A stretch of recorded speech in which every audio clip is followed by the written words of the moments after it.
Welcome to another episode of the Information Addicts Podcast. My name is Cassidy. I'm an information addict, and this is my podcast where I explore information, ideas, and beliefs and try to do those things more responsibly. Today, I have the second part of my conversation with Christian. I have the link below if you hadn't watched it before, but if you have watched it, spoiler alert, he got into his house and we were able to continue our conversation. And I really enjoyed exploring this with him because I think there is a lot of similarity to me and Christian's journey, but certainly a lot of differences. And I liked being able to explore that with him because he's always been helpful sort of in that journey for me.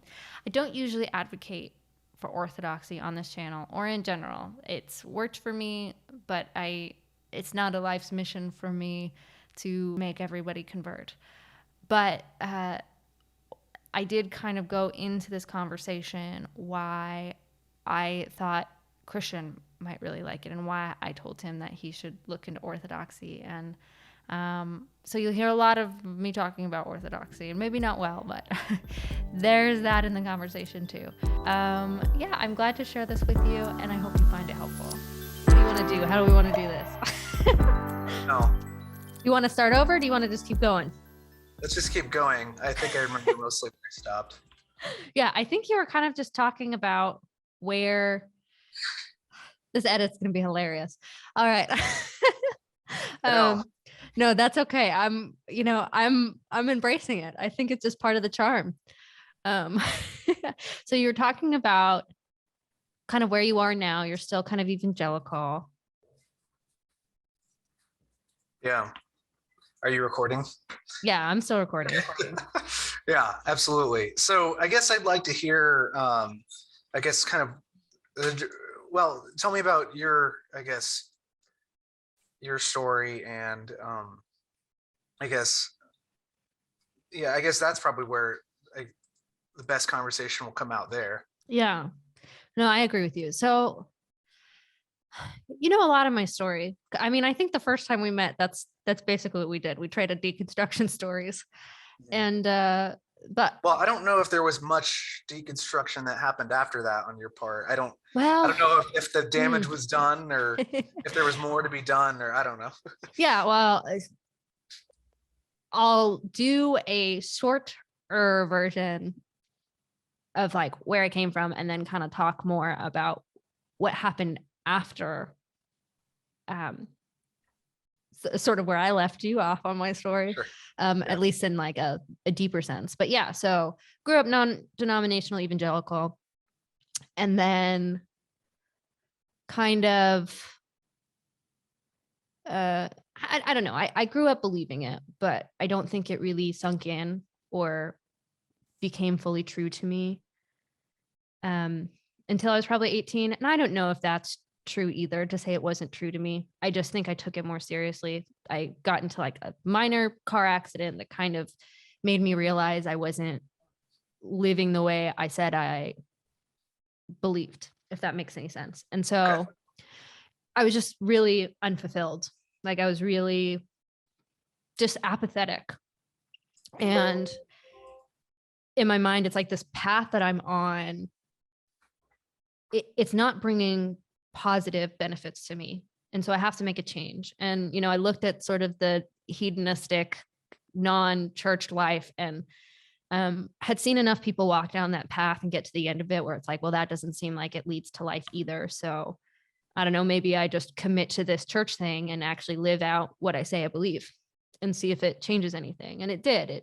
It made a huge difference in my life. I started being interested in learning things, and I had more joy. I was less bitter, forgave a lot of big things in my life, and just kind of through walking the path of Christianity and participating in a way that I knew how, of genuine faith, just, you know, how to transform life, like you said. And that was the evidence that I needed. I knew that there was sort of intellectual evidence.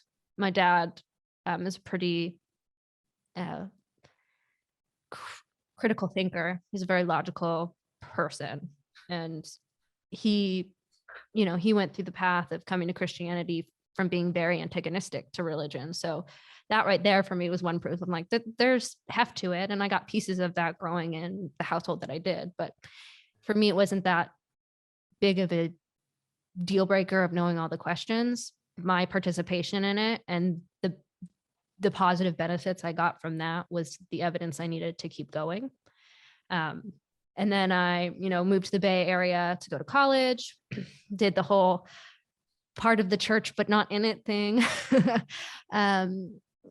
Learned a lot from people about religion, a lot of like beautiful things from people of all different swaths. And, Bay Area is mostly atheist, agnostic, not Christian. So a lot of that. Went to Australia, kept doing that, got introduced to new atheism, and didn't change my mind, but definitely opened me up to sort of evidences of why someone wouldn't believe, or the perspective of someone who wouldn't believe. And then the Trump election happened, and that all kind of unraveled everything, because I started feeling like the things that I had been told were a lie, and that I had been really complacent in accepting them. Like everybody said, Trump's never going to be president, and here he is, he's president. And I didn't like either of them, but it's not like I was hoping Hillary would be president. It was just like, wait, I bought into this lie just wholeheartedly without even thinking about it. What else have I done that with? Which lie? This lie that Hillary will win, or yeah, that Trump could never be president. Like the polls were so wrong, there's no way. And it's like, well, that's like, even up until Florida switched, it was still like 95% Hillary's going to win. And like, there's just all this media bias. And it was like, wow, okay. I got to really rethink. It was less predictable to you at that point. Well, I think it just helped me recognize, and I already knew it to an extent, I guess, but just the complacency of the acceptance of narratives, because they were interesting stories. Like I didn't like Donald Trump. He was kind of a pig to me. And I didn't think he really represented what conservatism really was. And I would probably say I'm still conservative leaning, although I'm much more liberal than I probably used to be. Although I don't even know if I can say that, because I don't know what I used to be. But yeah, I think it always kind of bothered me, the caricature of what conservatism was growing up in a very conservative place, and recognizing there's a lot of really great, honorable people who are conservatives, and being in cities where liberalism kind of reigned. It was this caricature of immorality being conservative, and it didn't help with Trump being that. And so it's like, yeah, they're probably right, he won't win. And I was just complacent. I didn't really care about politics. And I still don't care about politics, I guess, but it like, I recognize an importance of not being complacent to them, I suppose. But anyways, it was just this thing where this was the story that I was told, and it turned out to be a lie, and I couldn't deny it. And what if I'm doing that with my faith or anything else? And I kind of resonate with your almost atheism, although I don't think I would necessarily say I got that far. But that place where it's like, I'm going to take atheism seriously, and if it shows itself to be a more reliable frame, I have to accept it, despite the costs. And so I kind of just stripped everything away in a little bit, where I held the foundation, but I kind of did an audit of what I believed. And I started with philosophy just because I thought, if I can find a way to believe atheism, then there's no need to look into religions, because if atheism's true, all of religions are bunk. So let's start with that. So I just deep dive into atheism, getting my hands on all of the atheist material that I could. Got to a place where I felt comfortable calling myself a theist, and then moved into a comparative religions phase where I kind of did both atheism and comparative religions.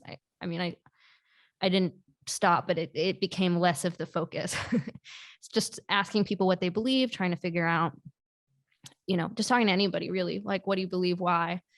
And then, eventually I kept noticing all of these religions, at least the most prominent ones that still stand today and are practiced, have some connection with Jesus. They claim him somehow. So who's this Jesus? And through all of this, I went through some of the apologetic stuff, but I would say I went through the apologetics of not only the Christians, but the atheists and the Muslims and, all of the apologists trying to kind of, advocate for their worldview. And because I was at the point where it's like, I want to believe what's true, independent of how it makes me feel. And I wanted Christianity to be true because it transformed my life in such a beautiful way, but I was unwilling to placate something if it was untrue. And long story short, I kind of came back to the place of Christianity and felt confident in that for a variety of different reasons. And at this point, I now say I kind of went back to a default Protestantism because what I knew about Catholicism, I knew I just didn't believe it, so I couldn't be Catholic. And I didn't really know what I was denominationally, but I figured, like, I know Protestantism, I'm going to go back there and, be willing to explore different things. And I went back into evangelicalism, but into evangelicalism that was much more, I don't want to say aggressive because that makes it sound like angry and feisty, but just more active, I guess, than the kind of evangelicalism I had been in before. And that's where we met. We met at that church. And when I met you, I was in this space where I was recognizing the need to be a part of a church body, but struggling with participation and the frame that I always known, because it felt like I had gone through the looking glass. And now I'm looking at this thing that I grew up with and I knew and I loved and participated and advocated for. And now I have some qualms because I've seen what people see. I've seen sort of the caricatures of what it was.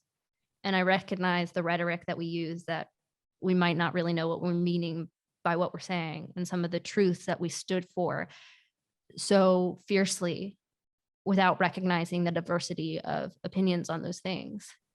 And so it was sort of this battle of being a part of community and working through my issues and trying to parse those out from church issues and find a way to be a part of it and work through those together.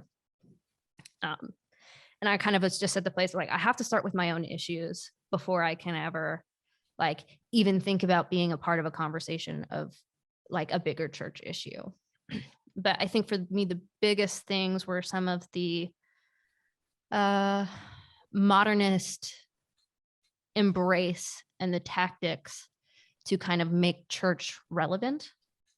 The overemphasis on modern music, some of the aesthetics that were trying to make it look hip and cool and kind of powerful. And I didn't think there was anything inherently wrong with those things. But I saw the potential for a lot of pitfall into losing sight of what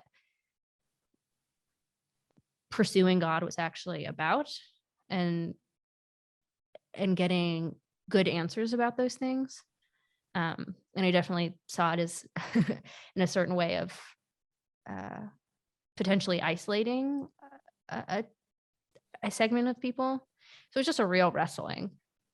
And when we met, I was kind of at the place where it was probably right in the middle of the road, where I had gotten comfortable being back in church and I was working on, my issues, but still struggling to find a real place in the church I was at, because I felt like I was the only one sort of struggling with the participation in those things.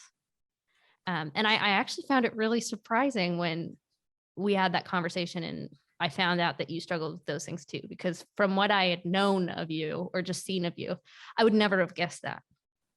You were like, you're in the worship team, your face is all over the place on all of the things. So it was like, oh, that's really interesting. And you introduced me to Paul. And for me, that was also one of those really spiritual healing things where I started hearing a lot of people who are having conversations who were struggling with the same things that I were, atheist or otherwise, or Christian or otherwise. And it helped me hold on to Protestantism, I think, a lot longer. But it was also the thing that ended up getting me out of Protestantism, because I started engaging with some of the people on his channel, connecting with them through email or through the Discord, of trying to have conversations and talk through some of these things. And that's where I started meeting Orthodox people and recognizing, oh, I don't know what this is. I think the only thing I've read about Eastern Orthodoxy is in like an apologetics book, and it was like a page and a half, which is insufficient for what Orthodoxy is, a religion that's been strong for 2,000 years or whatever. And honestly, right before that, I had gone to a different Protestant church in Portland that had made me realize how much I was struggling in the church I was at, because I went to the service and it was the first time in years that I went and I didn't feel like I was constantly bothered by everything around me and distracted and like having this internal wrestling. And for me, it was like I had been treading water, and all of a sudden I realized I'm in the shallow end and I can stand up and breathe. And I was like, oh, that's not good. I'm not going to run away from this, but I do think I have to be open to something else, because if I'm not able to feel embodied in this and participate in this well, I'm just doing a disservice to myself and then everybody I'm participating with in this sort of journey. And that was right after I had done like a sort of intense evangelical mission. And I'm really glad I did it.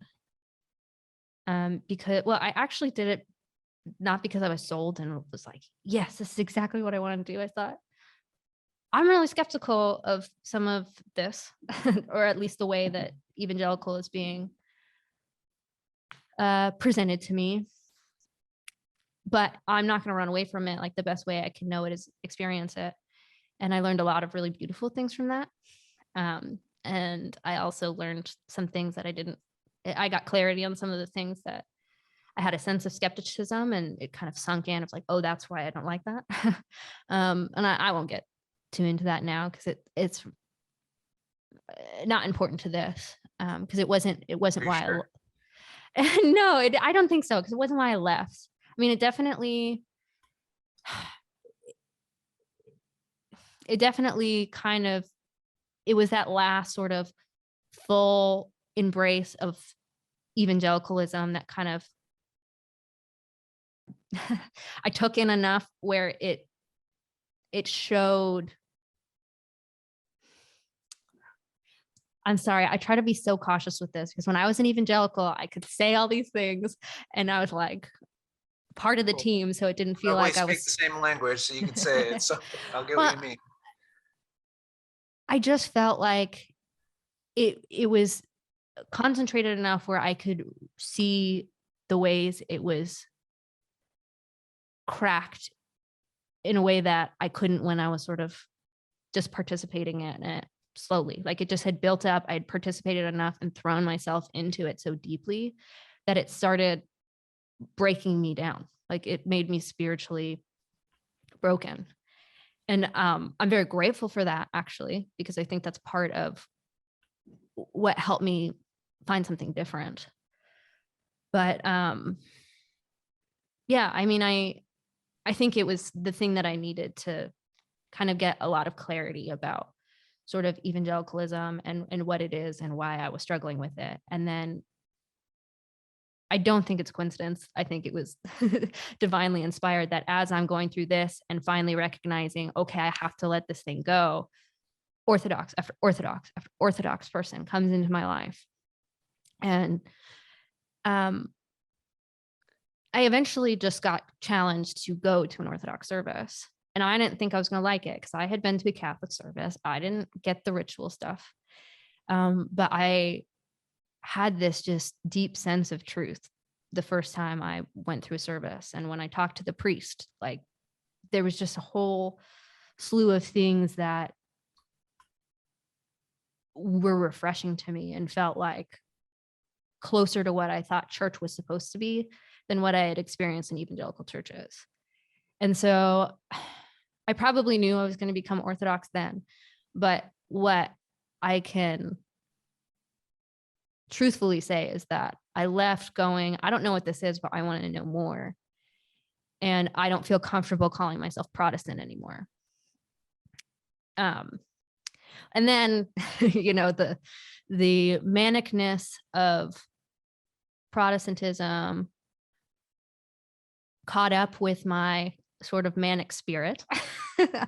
And I think it fed into sort of a push into mania for myself.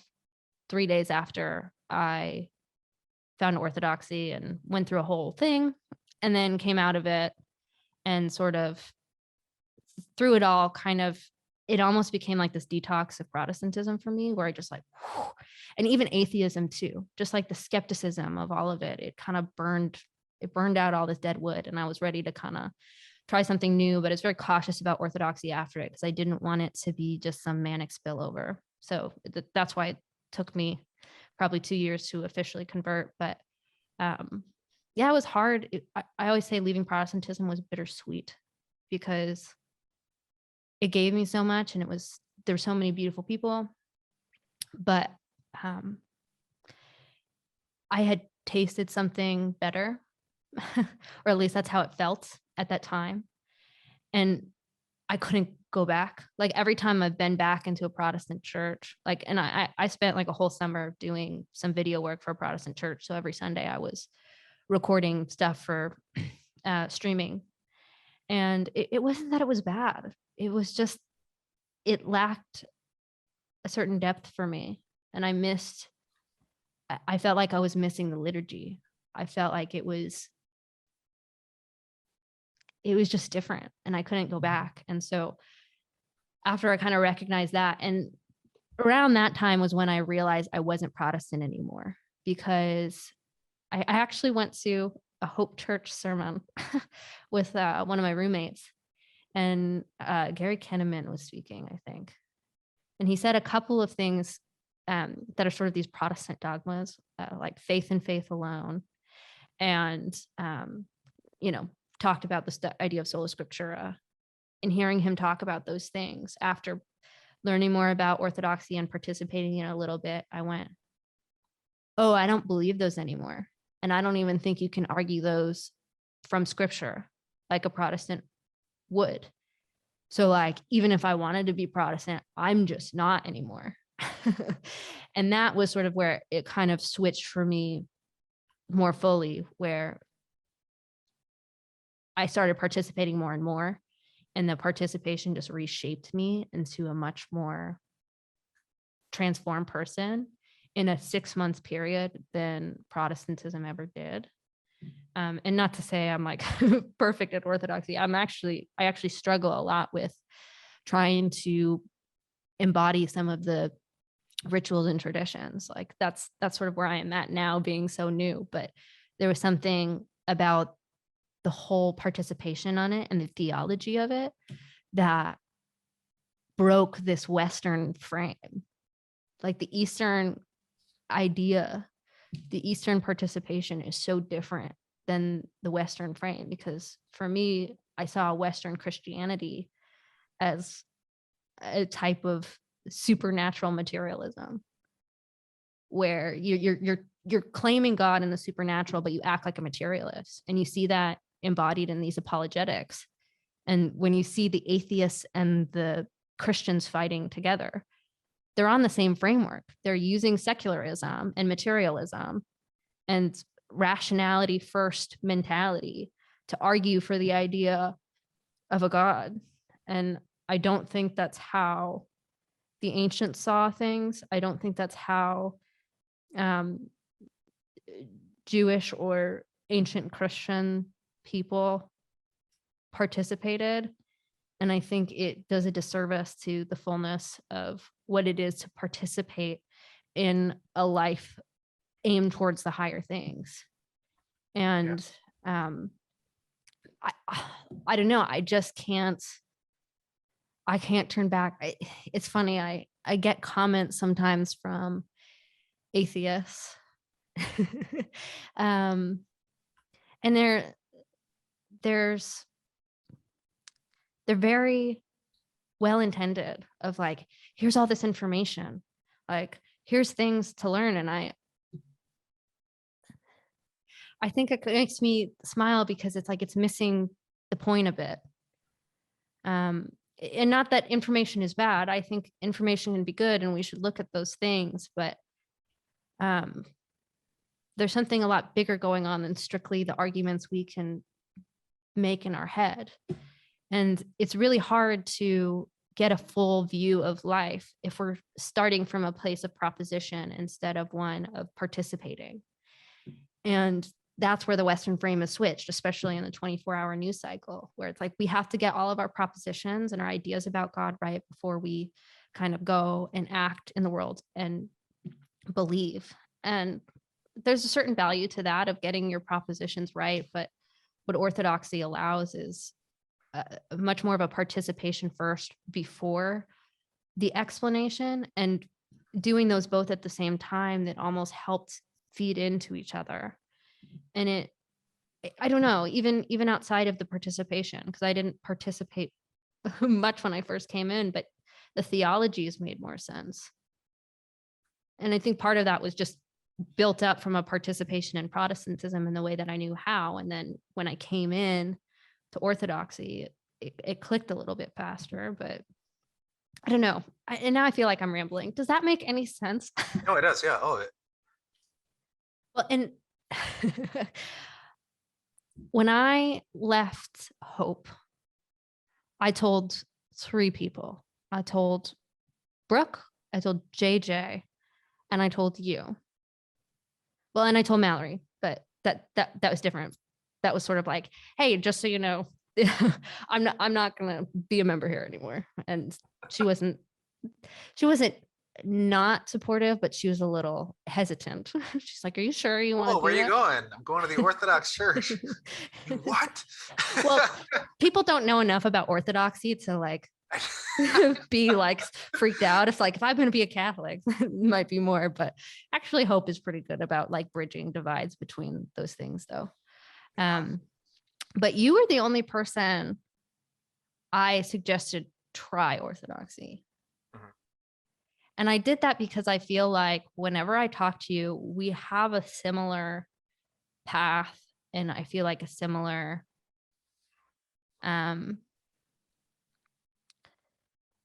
way in processing and participating, that I thought it might actually be helpful for you from what I had known about you and the place you work, because it was helpful for me.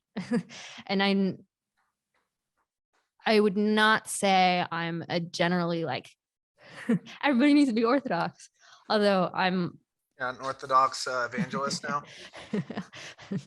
not in the way an evangelical would see it, but right. But I don't know, there was just something about what I'd known from you and the way that we had conversations that I thought it might be helpful. And we're probably consuming a lot of the same media too, and that's probably why you felt like comfortable telling me that, because it's probably like, well, I understand why.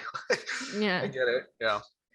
I mean, like, I think I've gotten to the place where it's like, I am very glad that Protestantism exists, because it can be, especially the kind of Protestantism that I came out of, which is very modern and seeker sensitive, mm-hmm. in that sense of trying to make it comfortable for people to go to church, because I think it's a great place for people where you can meet them where they're at.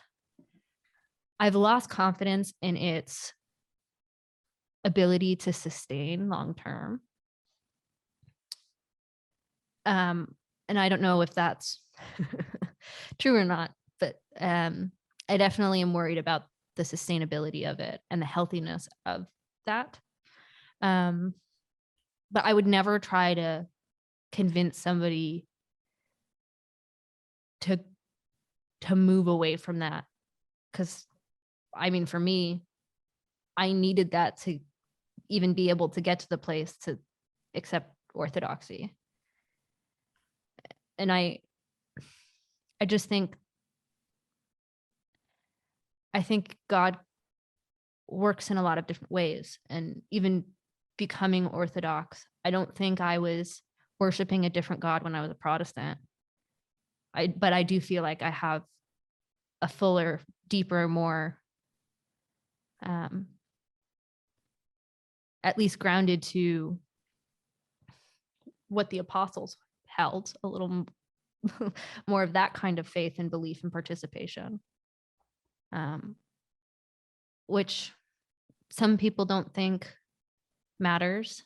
And maybe that's true, but for me, it was always very important to try to uphold the faith in the truest sense and the closest to what it always was meant to be.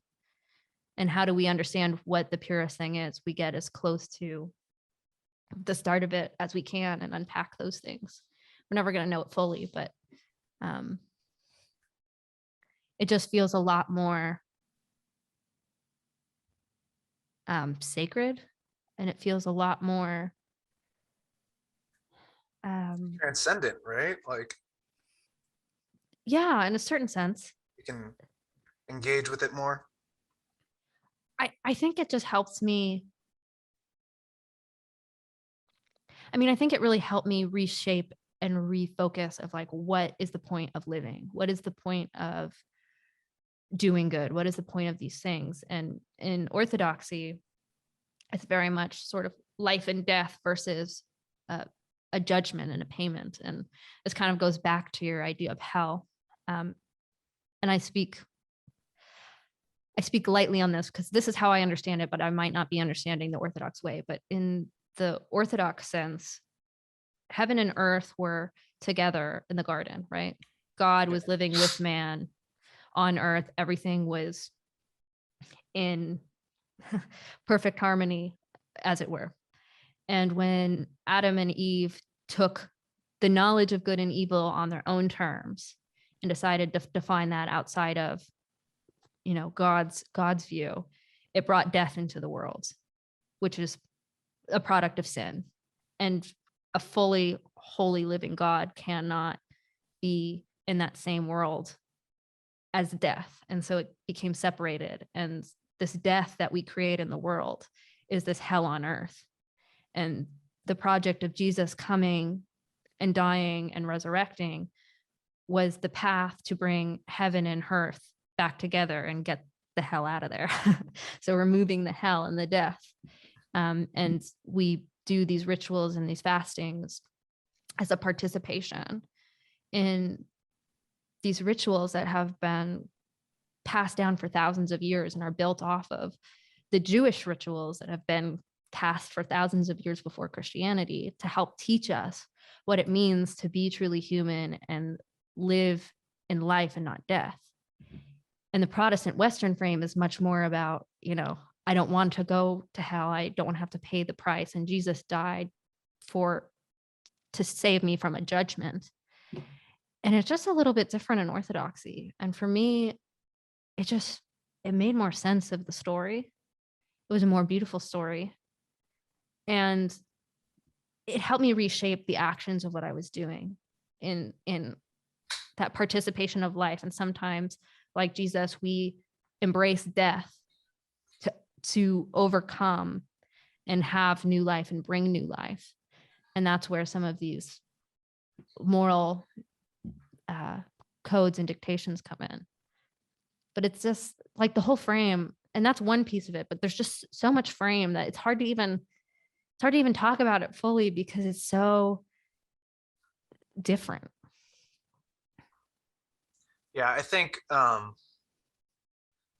one of the um, things that I had to kind of process and um, do something with is during the process of sort of faith reconstruction was like N.T. Wright's. He's the first person I heard make this critique of sort of the Gnostified kind of illustration of the gospel in contemporary culture, in terms of like Christianity is about escaping judgment in the afterlife. It's like, yeah, I mean, and I will say, I don't know if it really started that way with me after, Yeah. at the point of born again experience, but I definitely see how it kind of became that after reiteration. So Right. On the I think, you know, that was like an expanding thing to kind of have to chew on. Was like, okay, well, like, like that's okay, you keep saying this resurrection thing, but like, okay, like what do I actually do with that? What are we getting right. at? So Right. Well, and it's that idea of, yeah, it's not about escaping death. It's about bringing life, right? And sometimes we have to die to bring life. And Jesus is that archetype of that, right? He took on the burden, and he paid a price that he never committed, and took death to show how the embrace of death could bring ultimate life, an everlasting life, something that outlives yourself. And there's a lot of symbolism and depth in this. And that's another thing that I've started to kind of get frustrated too. Not only when I talk to Protestants, but also sort of agnostic atheists, where they take the Bible so literally. And it's like, we can talk about science and the way that it, works with the Bible. I think that's a valid question. And it's reasonable questions, because if we're supposed to take this thing as a literal 7-day creation, there's a certain scientific community and expression that would say otherwise.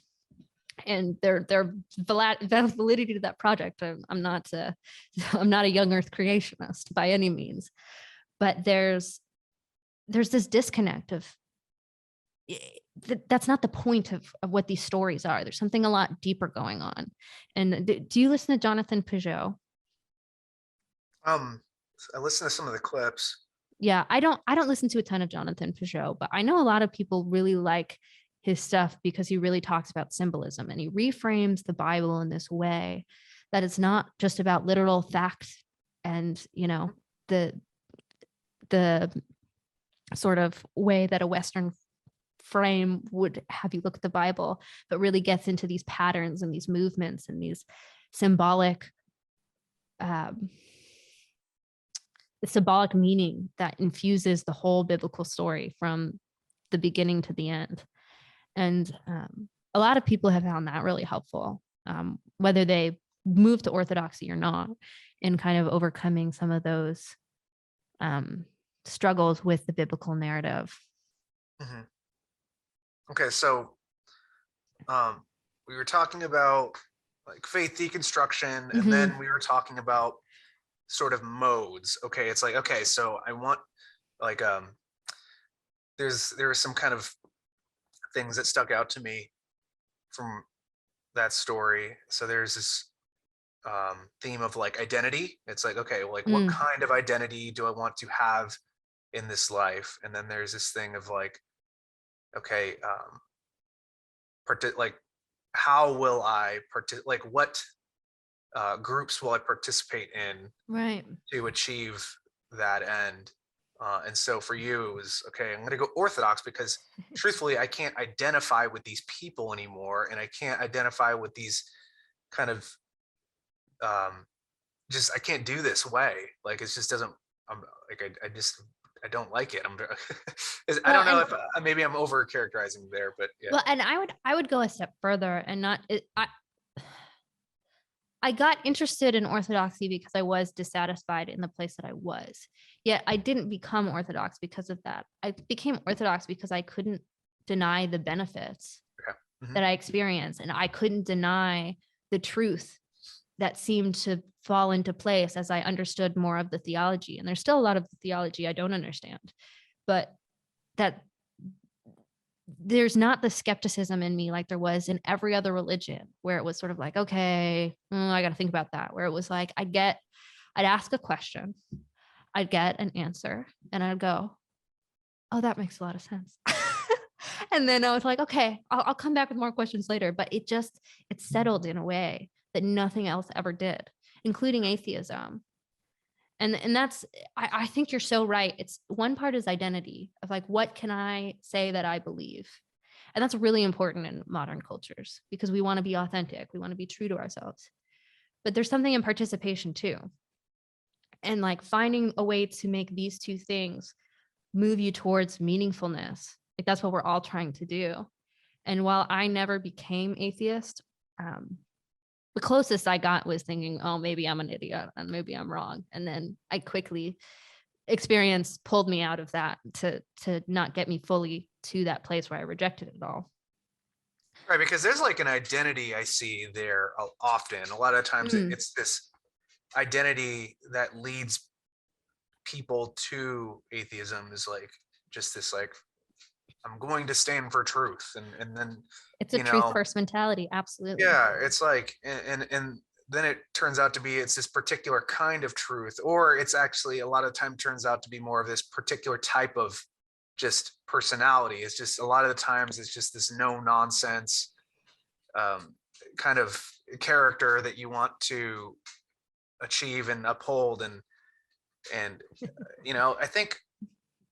I think that's part of what I'm hearing you describe is this identity, like part of identity is identification. So it's like we get identity through the people that we surround ourselves with, right? When they say you're the combination of the 5 people you choose to spend the most time with, like I don't know if it's exactly 5, I don't know the precision of that, but I totally am on board with that, because that is, I just am, in my experience, that is the truth. Like you just surround yourself with. Sure. Like, yeah, I feel like, and so it is probably very difficult at this stage of your life to identify with the kind of evangelical Christians that you had grown up with and had never gone through sort of the intellectual processes that you had. Mm-hmm. Well, I mean, it was definitely this place where, yeah, at 25, I went deep into, and I always claimed a truth first mentality approach to my faith. Like even when I participated first in this experiential way, because in my mind, it was like, I say I believe this thing, don't act like it. But it says, if I do this thing, this is what should follow. These are the benefits that I should see. So I'm going to try it. I'm going to be my own scientific experiment, throw myself into this participation in this thing people say it's true, and I'll test it and see if it's true. And throughout all of that, I'm glad that through the participation, I tasted the goodness of the fruit of that before it came to the crash and the intellectual processes. But I'm grateful for the intellectual processes. Sometimes I'm envious of people who don't need them. But at the end of the day, I'm like, well, it brought me to a place that was helpful, and it taught me different things. But yeah, I that a lot of atheists are sort of this truth first mentality. Sorry if you hear my dog howling in the background. Listen, I don't know if the mic is picking that up, but that's okay. It's just another flavor to this episode that has been all over the place. Yeah.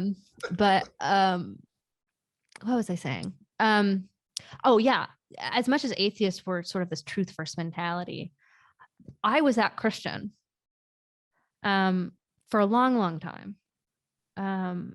And I think that's why I kind of got on with atheists well enough and could understand their arguments when I took it seriously. And I think it eventually was what made me reject them, because I need to kind of dig deeper on this, because I don't talk about it often because I don't want to be some like apologist, but there are certain things that when I really took a hard look at atheism. I was like, okay, there's all of these things that I have to live as if they're true, even though they're probably delusions, including the idea that I can find truth rationally. And so it was just, it kind of, when I put on the lens and thought about what the world would look like, it led me to absurdity. It led me to a place where I couldn't make sense of anything. And it drove me to be manic as well. And so, you know, I had to, you know, eventually be willing to let it go, even if people thought I was an idiot and I didn't have enough information. It's like, okay, I'm happy to look at information, but you know, there's something bigger going on here. And I have to at least be true to what I believe. And that for a long time was Protestant Christianity. And that's where it kind of became harder, where I was part of this group and part of this church that at the core of what they believed, it was the same, yet in participation, I kept having this fight and this struggle, and I was being told to submit to something that I didn't necessarily feel was helpful. And so it, you know, and by submitting to that, actually, you know, it did deteriorate me in a way that I don't think was healthy for me. And so having to face that and go, man, I got to let it go. And yeah, it hasn't been easy. It hasn't been easy being Orthodox or Orthodox interested. It hasn't been awful, but there's been a lot of things of reshaping and acting in different ways that my family doesn't understand or certain friends don't understand, and feeling that pressure of uncovering those things that was definitely hard. But I think it's also been helpful in getting a clarity with it. And it made it easier to test the waters of being Orthodox, because it wasn't just everybody encouraging me to do it. But yeah, I think that I got to that point where it's like, if I can't say I believe these things, I can't keep putting myself in a situation that's reinforcing a truth that I don't think is true. And so I have to put myself in a body of people who believe the things that I think are true. And that will help me decide better if it is ultimately true or not. Because as much as we can kind of get it lined up in our heads, the best way to understand if something is true is to go and live it out and see how it changes your world. And like you did that a little bit with the atheism, the deconstruction, where you kind of came to this nihilistic place where you weren't quite atheist, but you were on the edge. And what did it give you? It gave you anxiety. It gave you a hopelessness. It gave you this sort of feeling of unraveling. And you know, I'm glad Jason was there for you to listen and to support you and help you in that, because that's where I see atheism leading, is sort of that nihilistic perspective. If you take it to its logical conclusion, not every atheist acts or lives that way, which I'm very glad, because I wouldn't want that for anybody. But that's for me why I'm more hesitant and not a supporter of atheism, because I think the place where it leads is not a place that gives you a lot of foundation to walk on and a strong place to live out a beautiful life. And that's what Orthodoxy really has shifted my thinking. And beauty ethics is a thing that flipped the switch for me, because it went from a truth first mentality where I had to get my propositions and participate based on my propositions. It switched it to a beauty first mentality where we pursue the things that are beautiful. And when we do that, it shows us what is good. And then in the participation of the good, it ultimately tells us what is true. And it's been such a game changer when I've shifted my mind, put that, the transcendentals in the right place. It made life much easier to live. And not that I had a hard time living before necessarily, but there was a lot of battle and struggle when it was a truth first mentality. It was just constantly, and like, it got me really far, because truth, goodness, and beauty, all three of those things, if you put those at the top of your little hierarchy, they're going to get you somewhere great. Like they're all things that are good. But it's the right balance of those things and the right placement of those things that's ultimately going to help you live the most fulfilling life. And you've nailed it on the head. Modernity is that truth first, rationality is king perspective. And I think it is putting first things second. Yeah. Yeah. And I mean, that's not to like, a lot of the times we hear that and we think it's like, okay, that's a bad thing. It's not a bad thing, but it's not like, it's not a complete thing either, because, yeah, I mean, it's not like I don't know. A lot of the times people that really cling to that modern way of thinking, they do that because they want to be, I don't know. I almost want to say it's like a personality type, but they want to be, I guess, very to the point about things, and their ways of thinking about the world. It seems like those are typically the people that are attracted to that way of thinking. And Well, it's definitely the one most promoted in modern terms. yeah, because supernaturalism is superstitious and it's made up, and we all know this. And so we got to hold on to what's true, and what's true is science, and what's true is logic. And I'm not against science or logic, but if that is what everything is built on, you have to recognize you're still having faith in something, and you're presupposing a lot of things yeah, that that I couldn't buy into without some idea of a God. yeah, And I mean, I think there's a lot to learn from modernism. Like I don't cut myself off from the modern world. I'm a part of it, but I hold on to this ancient tradition, and I'm learning to accept that ancient thinkers are a lot more, they're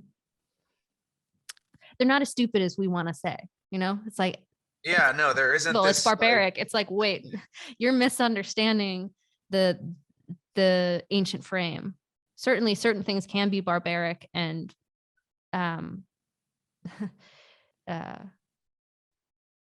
what do you say? I don't want to say outdated, but there's certain things that can be barbaric about ancient cultures. Like, look at most ancient cultures, but there's something in the way of which they think that has been lost in modernity, and we're cutting ourselves off from a fuller understanding of the world because we only want to talk about rationality, and we don't want to recognize that rationality is born out of irrationality. And if you don't find a way to put those in the right place and operate those in a better sense, you're cutting yourself off from ever thinking truly rationally. mm-hmm. Yeah.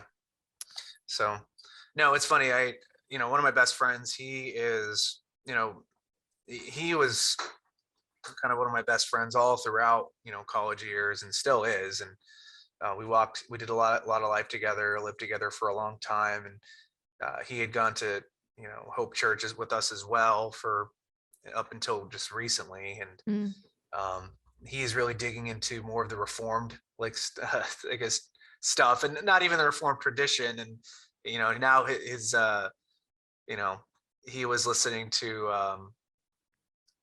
I guess he got really drawn to like the he's kind of processing some of the problems with like the seeker sensitive evangelical model in similar ways to how I think we're doing right now, only he's digging deeper into he's really buckling down on sola scriptura instead of loosening the grip on it. It's funny because now he's going to a more Reformed church, although it's still non-denominational. So I like to, poke him and tease him and be like, if you really wanted to be Reformed, you should go to a Presbyterian church. If you really are trying to go Lutheran.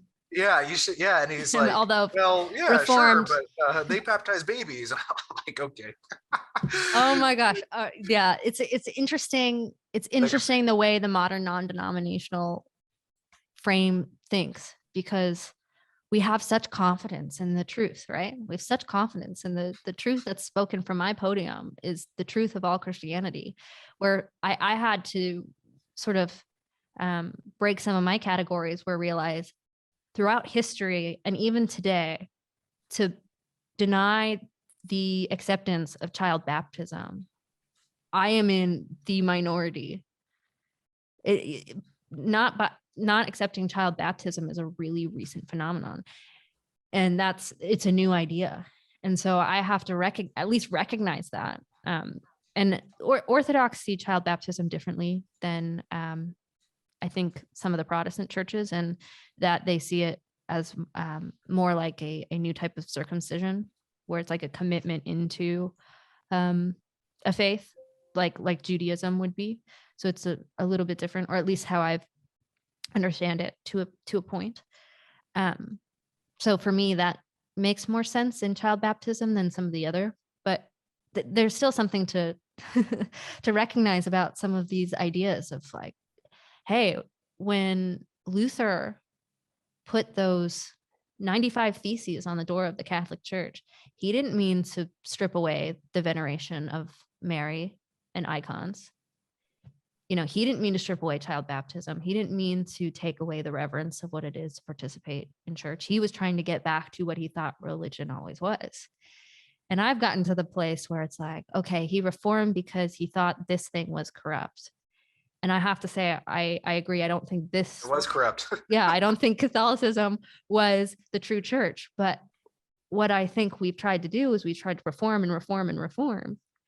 And that project is, I don't know, to me, it's not working, because how many denominations do we have, and how much infighting do we have, and how much have we lost touch to what the history of it always was? Like, maybe instead of reforming, we return. And where do we return to? Orthodoxy. Because that's where it started. It's the only church that has been continuous since the beginning. And it's not to say that that doesn't mean that there couldn't be corruption or change in it. There certainly is certain adaptations to it with culture. But it's a question you have to wrestle with. And I don't think Protestants even have the opportunity to wrestle with it, because they don't know what orthodoxy is. Yeah. The funny thing, the funny thing is that, most evangelicals today, especially in the younger generation, probably don't even know that they're Protestant. They probably know they're Protestant, but they probably don't know what that means, because they Well, know they're not Catholic. That's certain. And it probably depends on the type of church you're in. Because I grew up in church communities that were sometimes a bit anti-Catholic, where they're like, well, we don't know if Catholics are really Christian, because they're like works-based, and they pray to Mary. Don't you think that probably has part to do with just the generation that was probably, spewing that out? That, like, the generation you had learned from was probably a generation that had just come from shedding their nominal Catholicism and probably going into psychedelic, culture, and then getting reformed into the Jesus movement. Yeah. I mean, probably. I think it was just a fear of what they didn't know. And there's certainly there's a defense for truth, right? Because if Catholics are praying to Mary and it's an idol, that's getting you away from God. And so the way I say it now makes me sound more angry and like upset about it, where it's like, no, I get it. I just think there's a misunderstanding there. And I mean, my parents went to Liberty University. They got, they took classes in biblical studies from a highly conservative Protestant university that shapes the way you think and how you participate. And I don't blame them for that. And I think there is good to their skepticism to a point.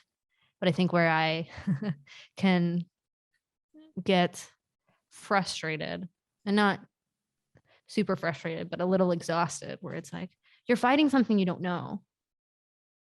like, especially with Orthodoxy, because they know Catholicism more than they do Orthodoxy, but it's like, you're fighting this thing and you're fighting from a Protestant frame. And like, that's fine. I'm glad you're doing it because it actually helps me get my mind around these things.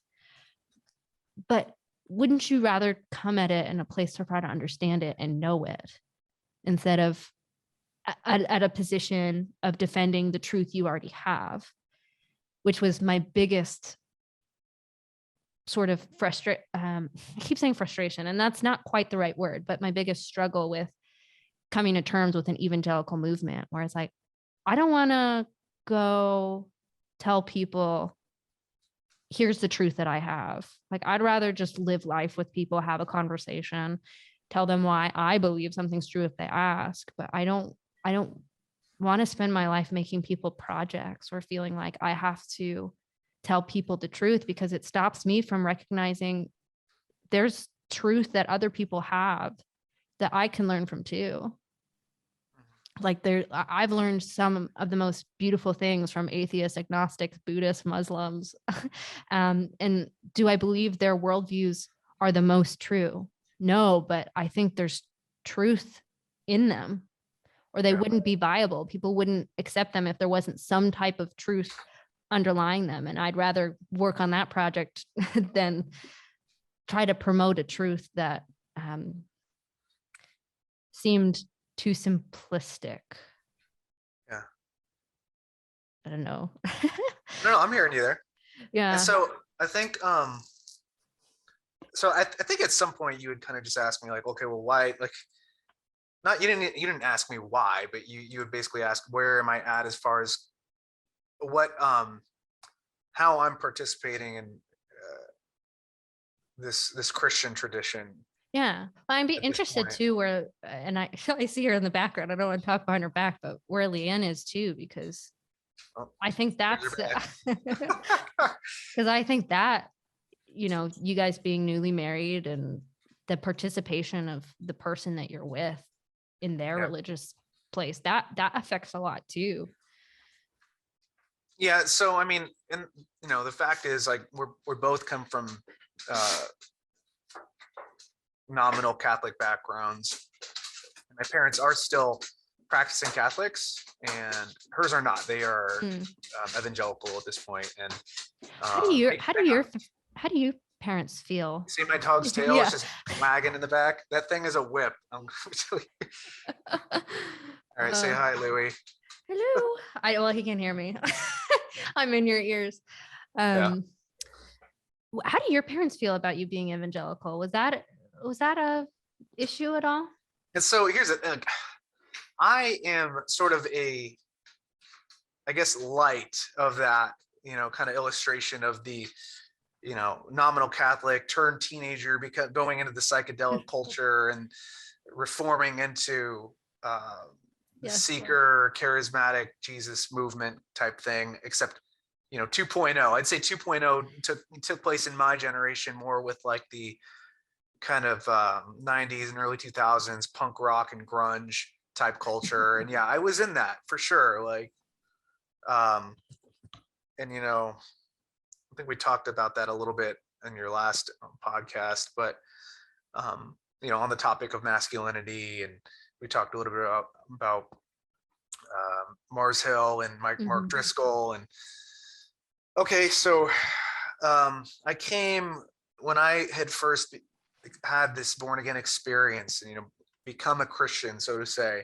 I remember coming home from college one of the first time, and I came in pretty guns a-blazing with my dogmatic thing, because it was truly transforming to me. Like, this whole thing of like these beliefs, like these beliefs are driving me. Like, why wasn't I ever told these things growing up? Like, and why, like, you are almost you guys are bad parents for not explaining these things to me.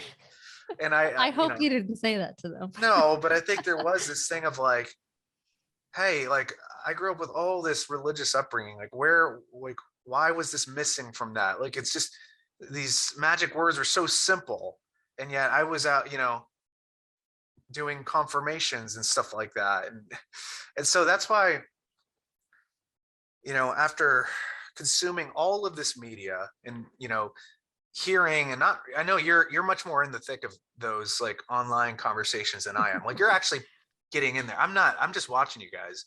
Typically, I did one of those conversations with Paul and it took me forever to actually get myself to want to do that because I don't really like these Zoom calls that much, but um uh consuming all this media and watching so much media, I'm pondering the thoughts with you and processing the information and yeah, I've had the, I probably am on the same page with a lot of the problems in terms of, okay, like what's making some of this stuff less attractive to me than it, like it's lost its luster a little bit, and yet I'm not, going to deconstruct any further. In fact, I'm fairly settled, or at least, confident in how I want to participate in this world moving forward. And I want to do that through the frame of Christianity. I want to participate in that tradition. And so I think the way I kind of look at it is what, like pragmatically, because the reality is when we say like evangelical, that is a pragmatic phrase we use, Yeah. right? Because one of the things that I've had to wrestle with now, like now that we're married and we moved out to St. Louis and we're in a, I'm from Oakland and she's from Phoenix, and I've spent the last, 11 years in Phoenix. We're in a place that's totally unfamiliar to us, is church shopping. Like we're having church shop. Yeah. And I never had a church shop before. And out here in Missouri, the variety is so like, it's there, like every other church is so different. And like we've gone to tons of different kinds of churches just trying to understand, like, and so they're all Protestant technically, but they are very different orientation. Like we've been to a couple Black churches basically. Well, no, one was more of a Black church, I'd say. They all have a little bit of that, because I think it is definitely a lot, like especially in the part of St. Louis that we live in and stuff. I think there's this one road where I guess like demographically 98% of the population is of African American descent, and the other 2% is white. And I guess there's a little pocket of Vietnamese people that live here, but so yeah, there's more of that. And we went to one church that is more of that kind of like, I guess, gospel coalition reformed kind of church. And there was one evangelical free church we went to. That's kind of like it's like a non-denominational denomination.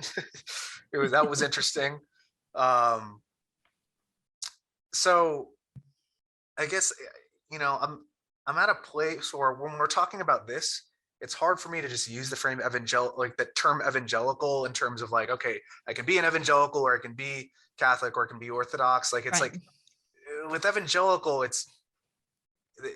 there's so much variety, and honestly, I think part of the appeal with choosing to participate in either Catholic or Orthodox traditions is, well, all that variety can be unattractive, right? Because it's like, at least there's some order, like but I guess to me, it's like, I don't know if that's necessarily like the way forward, especially with where we're at in culture. I don't know. Like, I guess I'm not in a place where if I were to place my bets, that is the way forward for, I guess, Paul's vision of seeing this pursuit of Christ be uniform. I don't know if that uniformity is going to look like us participating in the same kinds of services, the same kinds of congregations and buildings and stuff like that. Like, I guess I will say I have a newfound appreciation for really old church buildings. I think the non-denominational practices had kind of brought me to a place of like, especially in my earlier 20s or, early adulthood, where I was like, oh, we don't need all that. But like, I really love it now. Like it's kind of cool seeing some of these, 200-year-old buildings being like, and like inhabited by now basically evangelical congregations. And now it's like this was at one point used by a Catholic congregation, but that is no longer here. And now it's this, Reformed community that's now holding services. And this building is old, like really old, but it's beautiful. And there's so many kinds of that here, buildings like that here in St. Louis. And so anyways, going back to the point, I don't know that I think if I had to bet, I don't know that it's going to just be this kind of reset to the past that is the way forward. And that's kind of how I'm seeing, sort of like, if I were to participate in Orthodoxy or Catholicism, I would look at that as, okay, if I do that, then I get rid of these problems that I have with evangelicalism, not just Protestantism, but specifically evangelicalisms, because I think in terms of participations, I think Lutherans and Catholics have much more in common than non-denominational Christians and Lutherans do in terms of how they actually engage in church community. But I could be wrong on that. I don't know, but it's no, I think you're right on. But well, at least certain types of Lutherans. Yeah, for sure. I just don't know that as far as participation, I don't know that that is the way forward. But I think that evangelicalism will kind of see this whole idea of like trying to get back or trying to restore. I just don't know that like we're going to get there by just choosing to jump back into. Yeah. I think we'll probably, the future won't, evangelicalism is not going to look like how it did when I was a teenager, and it's not going to look like how it does now. But I think there will be some sort of, I think there will have to be some sort of evangelical. I think most of the concessions and probably will have to come from the evangelical culture in terms of the divisions in our current religious contemporary culture. I think there will be some kind of smoothing out for sure. And I think we've actually witnessed quite a bit of that in the past 10 years. So there will be that. I don't know that there will necessarily be all Christ followers coming back to Rome necessarily and honestly, this is where I stand currently. This is no offense intended. I don't see it coming. I don't see it being this concession to Orthodoxy either, because it's kind of never been that. And I don't think Orthodox really care for that. I don't know. It's not the Orthodox either. It's not the Orthodox way. When I started going to my first catechism class, my priest was like, "Hey, this is not going to be a hard sell. If you have questions and you want them answered and you'd like to become Orthodox, we're here, but the church is always here. If you need to explore somewhere else to get questions, we're not going to stop you." It's the Orthodox are a very patient people.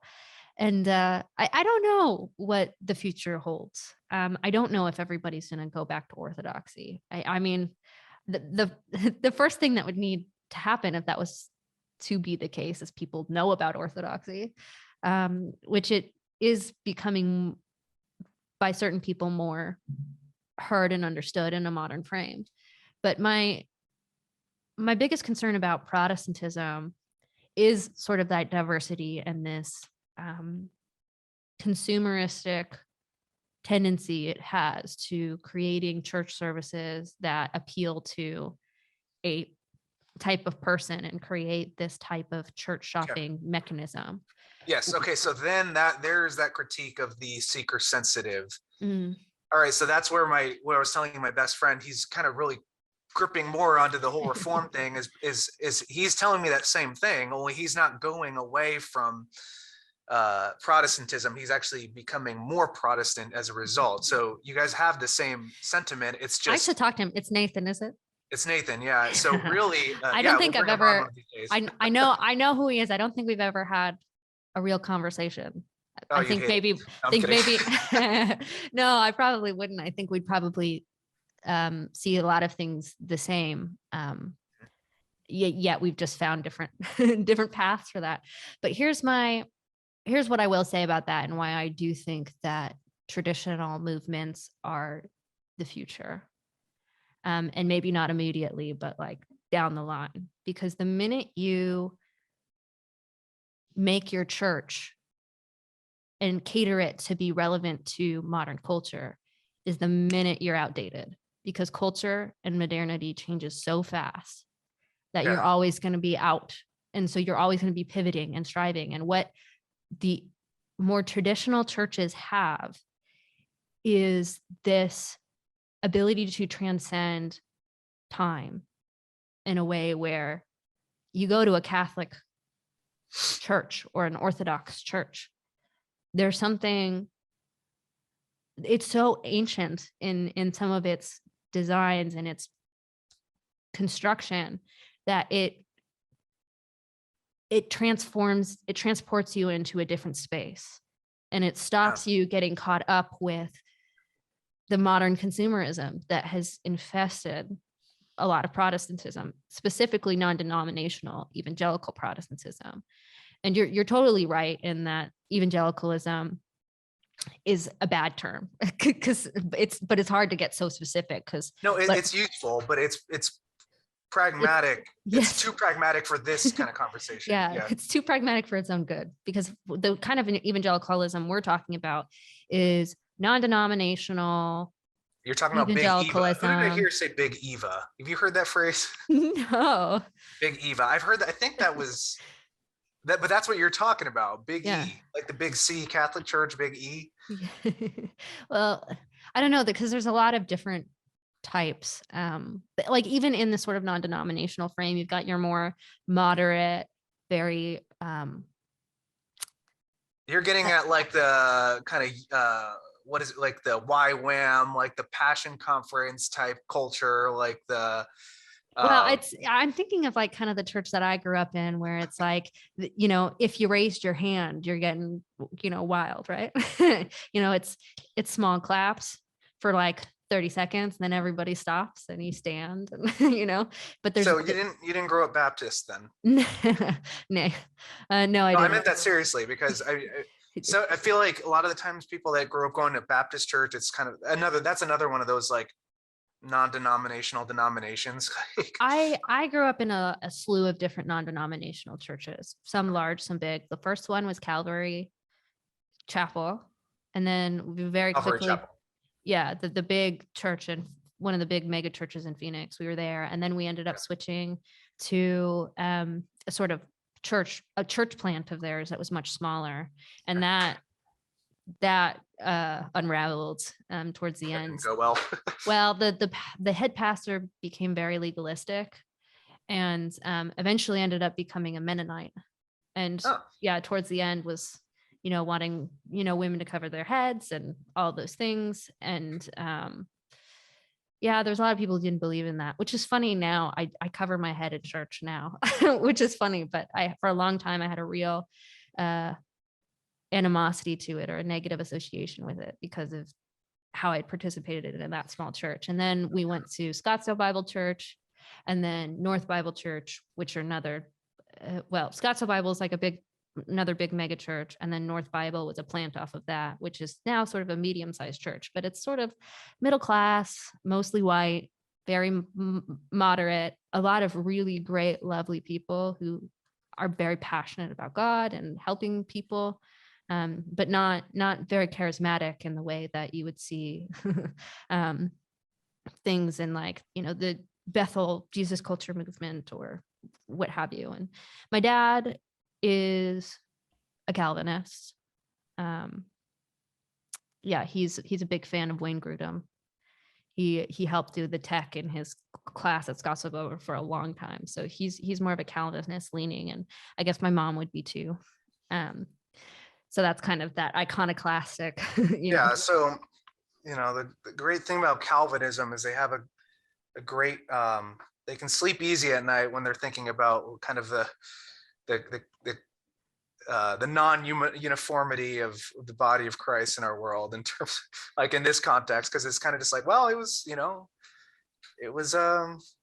God has his hand over everything, and you know, I really appreciate that. I don't identify as a Calvinist, but I think I'm reformed enough buy into that, because it's truly, honestly, it does help me sleep well at night, I'll be honest. There are definitely some things that are appealing about Calvinism. And I know some people have a lot of like angst against Calvinism. I do not. I think I saw a pretty healthy version of it from the people who I know that are Calvinists. But yeah, I get the sort of, there are certain things that I don't agree with. But yeah, that sovereignty part is something so powerful, of like just trusting God in the process. And it's very steeped in orthodoxy, which is helpful to me. I But in think a different way. yeah, I think, sorry, go ahead. I think no, I should let you finish on that thought, sorry. No, I think that was about it. I mean, I recognize the sort of uncertainty about orthodoxy from a lot of people, and I don't think everybody should become Orthodox. Like you can't be Orthodox if you don't believe it. But I do think that I do think people should at least try to understand it more, because I think a lot of the issues that I felt for myself in Protestantism, and I see some of my other friends dealing with in Protestantism, could be helped by at least an embrace and an understanding of tradition. And that's what you're seeing in the non-denominational Protestant movement. More not like Protestants adopting parts of the tradition to give them more structure, because they're making up their own liturgies as they go along. There's nothing that's been passed down to them Yeah, in a structured way, at it is least in funny. that type of Protestantism. Yeah, one of the churches we visited here when we went, again, this was in a very old building, and they are non-denominational, but kind of that, I guess you'd say, kind of young, restless, and reformed type of church. They're taking communion every week. They're taking communion every week, and they're kind of singing these like benediction hymns at the end of service and stuff like that, while mixing in sort of the contemporary hymn music and stuff like that. And I'm like, all right, okay, this is appealing.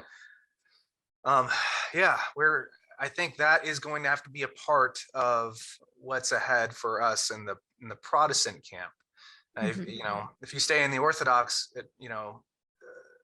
path, and God bless your path. I think you won't have to worry about this, but but yeah, that's part of what I'm probably seeing. There's gonna have to be a lot more of that Reformation.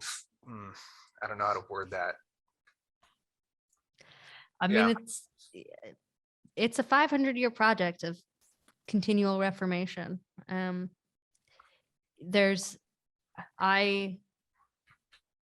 grateful for the people who follow their convictions in that path. I lost that conviction in that path, and so I can't participate. And I'm grateful for orthodoxy. I certainly could be wrong in my convictions of orthodoxy. But I wouldn't have committed to it if I thought I would, and if I didn't think it was like the thing that I would commit my life to. Well, I guess I did want to say I'm in a place, because I don't know why I felt like I needed to say this, but I am in a place where, when we're talking about, like you'd said not too long ago, something about like, I wouldn't, convince people to become Orthodox if they don't believe it. I think I'm in a place where I don't really see things in terms of like a do I believe this or not type of frame. It's more of just like can I identify with this? And not only can I identify this, but like, can I invite? And I think maybe that's seeped in too much into my evangelical frame. But again, there is this thing. The part of the appeal of Christianity to me is this, like, can I invite my neighbor to come to church with me? Like, and can I feel comfortable with it? I don't want my Christianity to be this thing that I engage with in a corner of my life, and not with all of my life, and not with all of the people that I interact with. And again, it doesn't have to be this hyper, like, this aggressive thing of like me evangelizing at the airport, going up to people and asking them if they know Jesus. Like, I don't know if that's the There's a place for most. that, you know. I don't want to do that.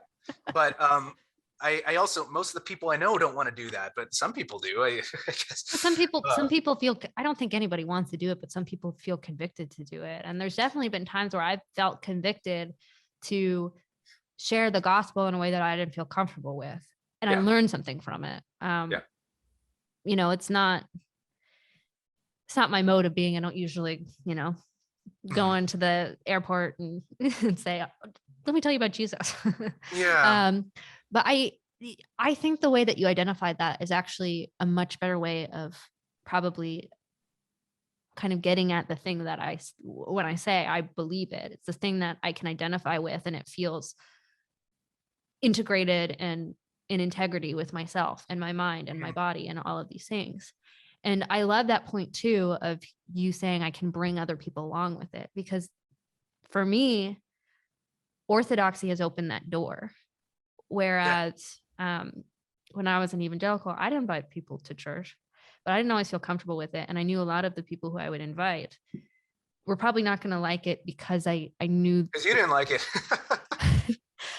It's not that I didn't like it. I had concerns about it.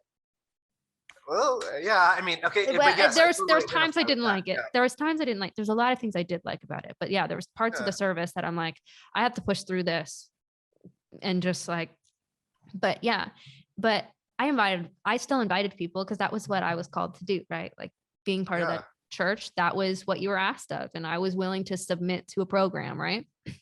So I'd ask people, but I'd do it in my way that I felt integrity, where it's like, hey, if you want to come to church, you might not like it. I'm just going to tell you that right now. But like, you can always come. No one ever took me up on it. The first time I invited someone to go with me to Orthodoxy or Orthodox church, they did. Same person I had asked for years, or not asked, but open the door. Like, hey, yeah, you can come to church with me. When I said, oh, I'm going to become Orthodox. You want to go to church with me? Oh yeah, I totally want to do that. I'm like, that's weird. And then I start talking about Orthodoxy, and I find a lot more secular people, at least the secular people that I'm around, connect with it and relate to it than they ever did to Protestantism. And that was a huge game changer for me. And I think too, it just felt so much more integrated, where when I found Orthodoxy and started asking the questions and getting answers from, you know, my priests or people who are theologians within that church, it's made so much sense that I got excited about it, and it poured out of me with like such a more natural way than when I was fighting this Protestant thing of trying to feel like I was pushing through a system that I didn't feel was fully right, but I didn't also want to reject simply to be a Protestant, a protester. Yeah, it was like a real struggle, but there has been something about the Orthodoxy that has become much more embodied. And there is an embodiment, especially in the churches that I've been, and the church we were in, of making faith not just something you do on Sundays, of a full life embodiment. I just found Orthodoxy to have a better blueprint of how to do that. And that's been exciting that's awesome. for me.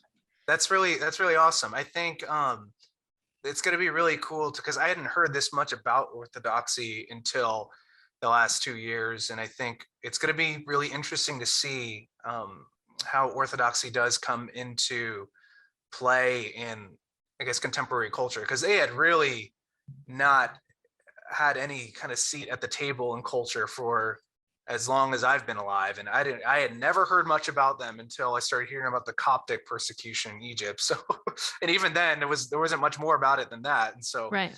Well, I knew nothing. Yeah. I knew nothing. Like I said, a page and a half in some apologetics book, just skimmed over. And then all of a sudden I'm meeting all these Orthodox people, and then I'm forced to go in. And there's something true about this participation in Orthodoxy where it's not about reading books and understanding theology. A lot of times, like even when I would ask my Orthodox friends, do you have any books or something I can read? And they're like, very hesitant to give me some suggestions. But at the end of the day, it was always like, the best thing you can do is go to a service and participate and ask your priest Right. questions. And Right. It's that's because, refreshing. yeah. It's funny because, again, most that's kind of these are the things that keep me kind of level-headed when I kind of get a little wild in my thinking about all that kind of stuff. Is, again, like, most people in these Orthodox churches, they had been there forever. They didn't go through this whole loop of having been evangelical and seeing the need to become more a part of a more like a ancient liturgical high church tradition. Like, they didn't get there because of that. That's why when you ask them, like, so do you have anything that'll help me kind of sharpen up on my my propositions? They're kind of like, we never really needed to do that. So Well, funnily enough, I was actually asking people who converted. So people who had really, gone through, either uh, secular or non-religious, and still the answer is, well, you should probably just go.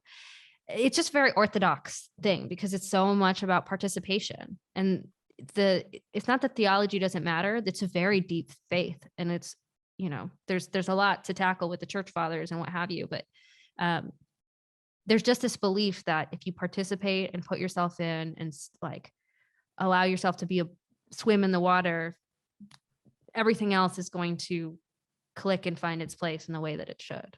But like, it has to start with participation. But I don't know. I mean, again, I wouldn't say I'm the advocate where like everybody needs to convert to Orthodoxy, but I will say I am an advocate for at least people learning more about it, because that it's this whole world undiscovered. And for me, it did bring a better participation in faith.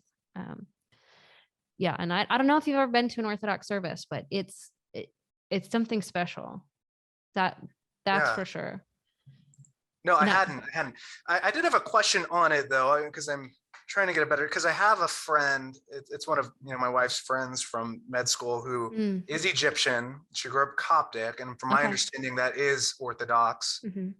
But it's very like specific to like Egypt, I guess. So most of the congregation is kind of either from Egypt or those surrounding nations. So Right. Is there any kind of like ethnic division in terms of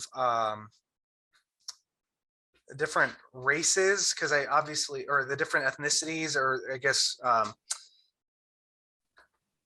heritages of the different Orthodox churches you'll run into, because I see that there's a Greek Orthodox and there's Coptic. So there isn't one that's just like a vanilla Orthodox, right? Like, well, there's not an American Orthodox church, let's say that. Right, exactly. That's part of the thing that I'm not concerned about, but there is an American Orthodox church, but there are different expressions with that, and they express themselves culturally. So you have a Greek Orthodox, a Russian Orthodox, Coptic Orthodox, and then I'm trying to remember. I think Coptic Orthodox is in communion with all of the churches, but all of these expressions, they're all considered under the larger umbrella of Orthodoxy. So they're all in communion. They have the same beliefs. My membership, when I was in Phoenix, I was participating in a Greek or a Russian Orthodox church, a parish. But my membership in that Orthodox church is also conditional to my membership at the Greek Orthodox Church or the Coptic Orthodox Church. So I can take communion at the Coptic Orthodox Church and the Greek Orthodox Church, because they're all one church, but they do have differences in the way that they do certain things. But it's fairly similar. Like the Russian Orthodox Church, they have different melodies to the way that they sing their songs and hymns, but it's still the same liturgy. And there are certain things that are different. Their icons are a little bit different. Their crosses are a little bit different. There's just little things, and those are cultural expressions, but the core theological underpinnings of the faith are the same, and they're in communion. There's a couple Orthodox churches that go under the term Orthodox that are not considered in that umbrella of the Orthodox Church. They're kind institution. Yes, but they're all they're all in communion together, but there is certain cultural differences. But there's something kind of nice about that. So I'm going to a Greek Orthodox church right now, and the melodies are definitely different, but a lot of the participation in the liturgy is very similar. And even though they speak Greek, they do the whole liturgy in Greek. Like I get something out of it, even though I don't understand what they're saying, because I have participated in a liturgy, a Russian liturgy that was in my own language. And so I can hold on to that. And there's a familiarity, and especially being in a country now where I don't speak the language. I don't speak Dutch. I also don't speak Greek or Russian or Slavic or whatever language that they're going to do the liturgy in. But if I was a Protestant, I would be so lost, because it's like an hour of people talking at you. It's not the same in a liturgy. There's something bigger going on, that even if you don't understand the language, the symbolism, the words that they're saying, it's this prayer service that is bigger than just the words that are being spoken. And so that to me is very comforting in a sense. And although there is these differences within them, they're still in communion, and you can learn a lot of those things from the different expressions of how this faith works within different cultural systems. And the church that I went to when I was in Phoenix, there were a lot of converts. It was like split, half kind of older Russian immigrants and their children, and then half converts from evangelicalism, a lot of Catholics. But yeah, more and more people coming and having an interest. I knew several evangelical families who were sort of having the same problems that I had with the Protestant project. I'm actually having a conversation with a woman tomorrow who they're kind of struggling through the same things I had. I had a conversation with her husband, and I'm going to have a conversation with her too about some of that stuff. So there's a lot of people finding it. And I think especially with COVID, a lot more people went to the internet, and you find the right rabbit hole, and you can find a lot of really interesting things about Orthodoxy. Yeah. Okay, so let's loop that back around to the deconstruction movements, or movement. I think I can call that a movement. I think it's pragmatic, but I think I think it's probably pretty close enough to where we can talk about it. So okay, so some people are I think we're in a phase of deconstruction, and it's typically something we only hear from evangelicals, right? In those terms, yes. Yeah, right. I mean, I don't hear Catholics deconstructing. They become culturally Catholic, right? That's what it seems like deconstruction in Catholicism is. It's like secular Catholicism, where they'll still be Catholic, and like maybe they'll go to confession on Easter and Christmas, but they're not really practicing. That's more deconstruction in Catholicism, where it's definitely more prominent in Protestantism, probably. But I think we hear more about it too, because I think Protestantism has more of a fear about it than maybe some of the other traditions. Well, I feel like if you stop participating in those, like if you stop going to Catholic church, if you stop going to Orthodox church, I mean, I don't hear stories of people deconverting from Orthodoxy, but typically they just stop going, right? Like I definitely heard people who, I guess, well, you don't. That's they the thing. Don't call it deconstruction, though, right? Well, like it's not this narrative that destroys them. Like it's right. Right. Well, it's hard with Orthodoxy because they do see it much more as a cultural thing. Like if you're born Orthodox, if you're born into an Orthodox family, it's kind of like if you're born into a Jewish family, you're Jewish, whether you participate in the liturgy or not. Like you were Orthodox. And I think Protestants don't quite see it culturally like that as much as Catholics and Orthodox and Jews and even maybe Muslims do, because it's so much about my belief in Jesus dying and rising instead That's of probably more American, right? probably, yeah. But it's not quite as, I think there are a lot of people. I'm culturally Protestant, and there's so much of me that's wired as a cultural, non-denominational evangelical Protestant. And I bring that into my participation with Orthodoxy. But it does seem like Orthodoxy is much more, you're born Orthodox, you are Orthodox. If you leave the church and come back, you don't get rebaptized. You come back through confession. It's not the same. And Orthodox, I can't speak for Catholics because I don't know enough about it. But from what I understand from Orthodox, it is much more of a patient view. And if somebody leaves and goes off, it's like, we believe we're all in the process of being saved. And like through whatever they experience, we trust in the sovereignty of God and his saving acts to teach us what we need to do to be saved. Yeah. And so it's just a different view. It's not that different, but I think it does shift the way you approach things for when you you kind of loosen up on some of the if you go to every church's websites, they have to list their beliefs because there's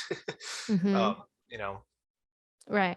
Well, I think it's different. And I think in participation, it's does come somewhat similar, but there is something about the Protestant frame where it's really about your belief, more than simply just like, because Orthodoxy, it's right belief and right participation. And it's the same in Protestantism too, but what saves you in Protestantism? My belief, independent of anything I do. And like, we do good works out of an expression of the grace we've received, but there's nothing saving about that. In Orthodoxy, it's this weird thing where we're saved by grace, yet there's also a saving aspect to the works that we do, where it teaches us what it is to be fully human and to put life into the world. And so it's these two things. And so there's this belief that, as we experience life and go through life, we're all learning what it is to be saved. And so there's not as much of like, well, he's rejecting the prayer he said when he was 5 and walking away from the faith. It's like, well, we're all being saved. We're all participating. And it's just a trust in the sovereignty of God in a certain sense.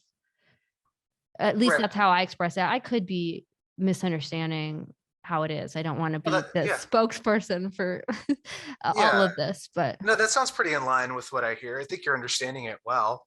And I think, that's really cool. I think it's really great to, I think it's definitely just really great to integrate that. I don't know. I don't want to say this to sound like patronizing at all, but I think it's cool to integrate that the Orthodox perspective into the modern sort of like Christian culture, because my whole thing is like, I have a hope that one day, like, there isn't these lines that divide Orthodox people, that evangelicals, like mainline Protestants and Catholics, into these different religions. I want Christianity to be just this one religion. Perhaps that's a vision I have to leave far behind in the past. I don't know, but I'm not giving up on it. So, but so that's my hope for the future. That it's just that really all that can boil down to is how you participate in the work of Christ in this world, not so much of these different religions. And it's really like the one true church. The problem with, I guess, the Catholic Church is, well, they don't see this as a problem, but the problem with that vision of mine is that they're like, no, that's not going to happen. Like, we're the one true church. So it's like, okay, well, they're not on board with me, and that's okay. But so, yeah, well, I'm definitely with you in that striving for a unity and an understanding.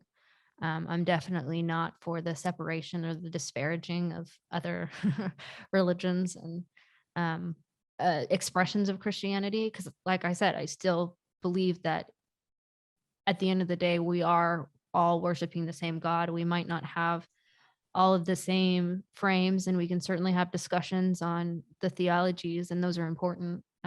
But yeah, I do think that We don't all do things the same way, right? Like, that's the big one, right? Yeah. Well, the part of it is we don't do things the same way. We don't have the same liturgies, because Protestantism does have liturgy, whether they use that name or not.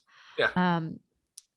But they also have certainly different theologies and beliefs. And those inform the participation and the forming of liturgies for sure.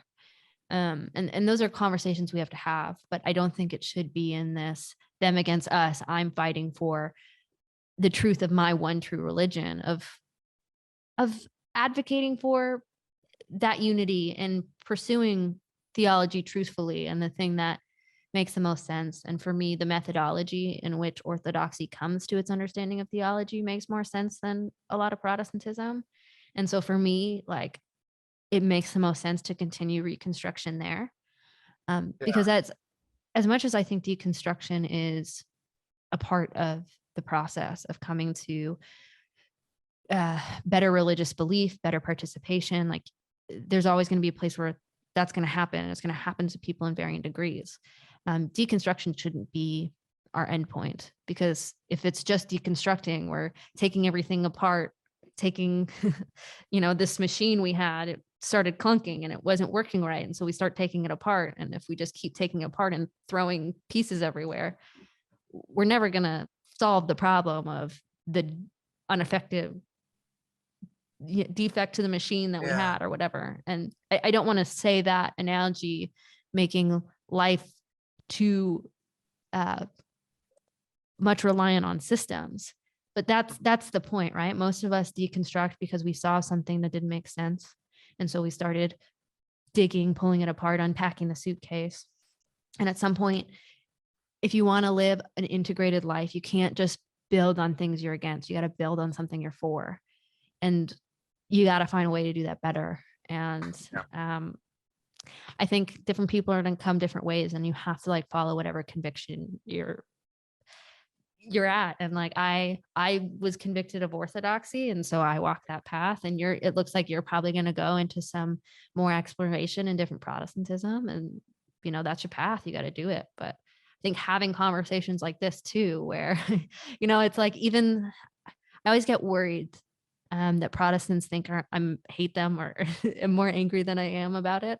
But talking with you, it's always nice because you never take offense, even to the things where I'm like, I have trouble with this. You're like, yeah, me too. And so it's nice to have that. And I try to do it with any religion, right? Even when I can get frustrated with some of the way evangelicals talk, or even atheists or Mormons talk, I like to be able to give space and actually genuinely listen and try to create a better dialogue. Well, I know we're wrapping up, so I guess to comment on what you'd said, it's like, well, I'm supportive of this kind of reconstruction project, participating in orthodoxy for you, because I don't see a problem with it. In fact, I agree. I view my Orthodox brothers and sisters as brothers and sisters. Like, it's not to me, it is another hall in the mansion, or it's another room in the mansion. Like, I'm viewing it that way. I know not everyone is, but I'm trying to view it that way. And like what I tell Nathan is, hey, you can really double down on this whole reform thing if you want to go full on Calvinist. I'm cool with that, as long as it does this path they're on doesn't cause you to really resent your seeker sensitive, non-denominational, big box evangelical brothers and sisters. As long as it doesn't cause you to do that, and cause you to draw these hard lines between you, then I'm on board with it, however the path forward is. Because there's so many people out there that can tear your project down just as fast. Like, don't be humble in your approach, and you've always been. So not always, trust me. But yeah, I yeah, try. Yeah. And I just think that I've experienced enough in my life that has forced me to be humble, that, I just recognize there's so much I don't know, and there's so much out of my control in, not only what I believe, but what I do. And, you know, I think we're all trying to do our best, but yeah, yeah. I certainly agree with you. And that's something I get hesitant to. I've seen a lot of people sort of leaving certain religious faiths and coming into Orthodoxy with sort of I'm against, Disgruntled, like yes. And to me, it's like understandable in a sense, but I also think it's like it's not an Orthodox spirit. it's like you Um, sound so much like Luther right now. yeah. But like there's a certain level in which you have to, I don't know, you have to get past the anger and like let it soften you. Yeah, And Orthodoxy has softened me. I think if I was Protestant or atheist right now, I'd be much more bitter and angry and feeling a need to step on a soapbox. yeah. But yeah, it's not immune to like the Orthodox movement of people going there. It's not immune to that same spirit you're talking about, which is drawing lines and divisions that I don't think are healthy. I think there's importance in having certain conversations, but I think that division line stuff and that just the destroying of someone else to make your worldview and position feel more salient and sufficient, it's I think, doing a yeah, disservice to like building up well. yeah. So I guess along playing into the theme of I guess this episode of your podcast, why do you think it is that these deconstruction stories are becoming more like what's all the like why is it happening? Why now? Because it hasn't always been. I think Did everyone just suddenly get smart overnight and all of a sudden we're too smart for this this whole like ghosts coming out of the grave stuff or what? I think it's probably a couple things. I think one of the big things is our generation was told a lot of what to believe, but not why, and told that to participate in a conversation of understanding a why was offensive and shouldn't be done.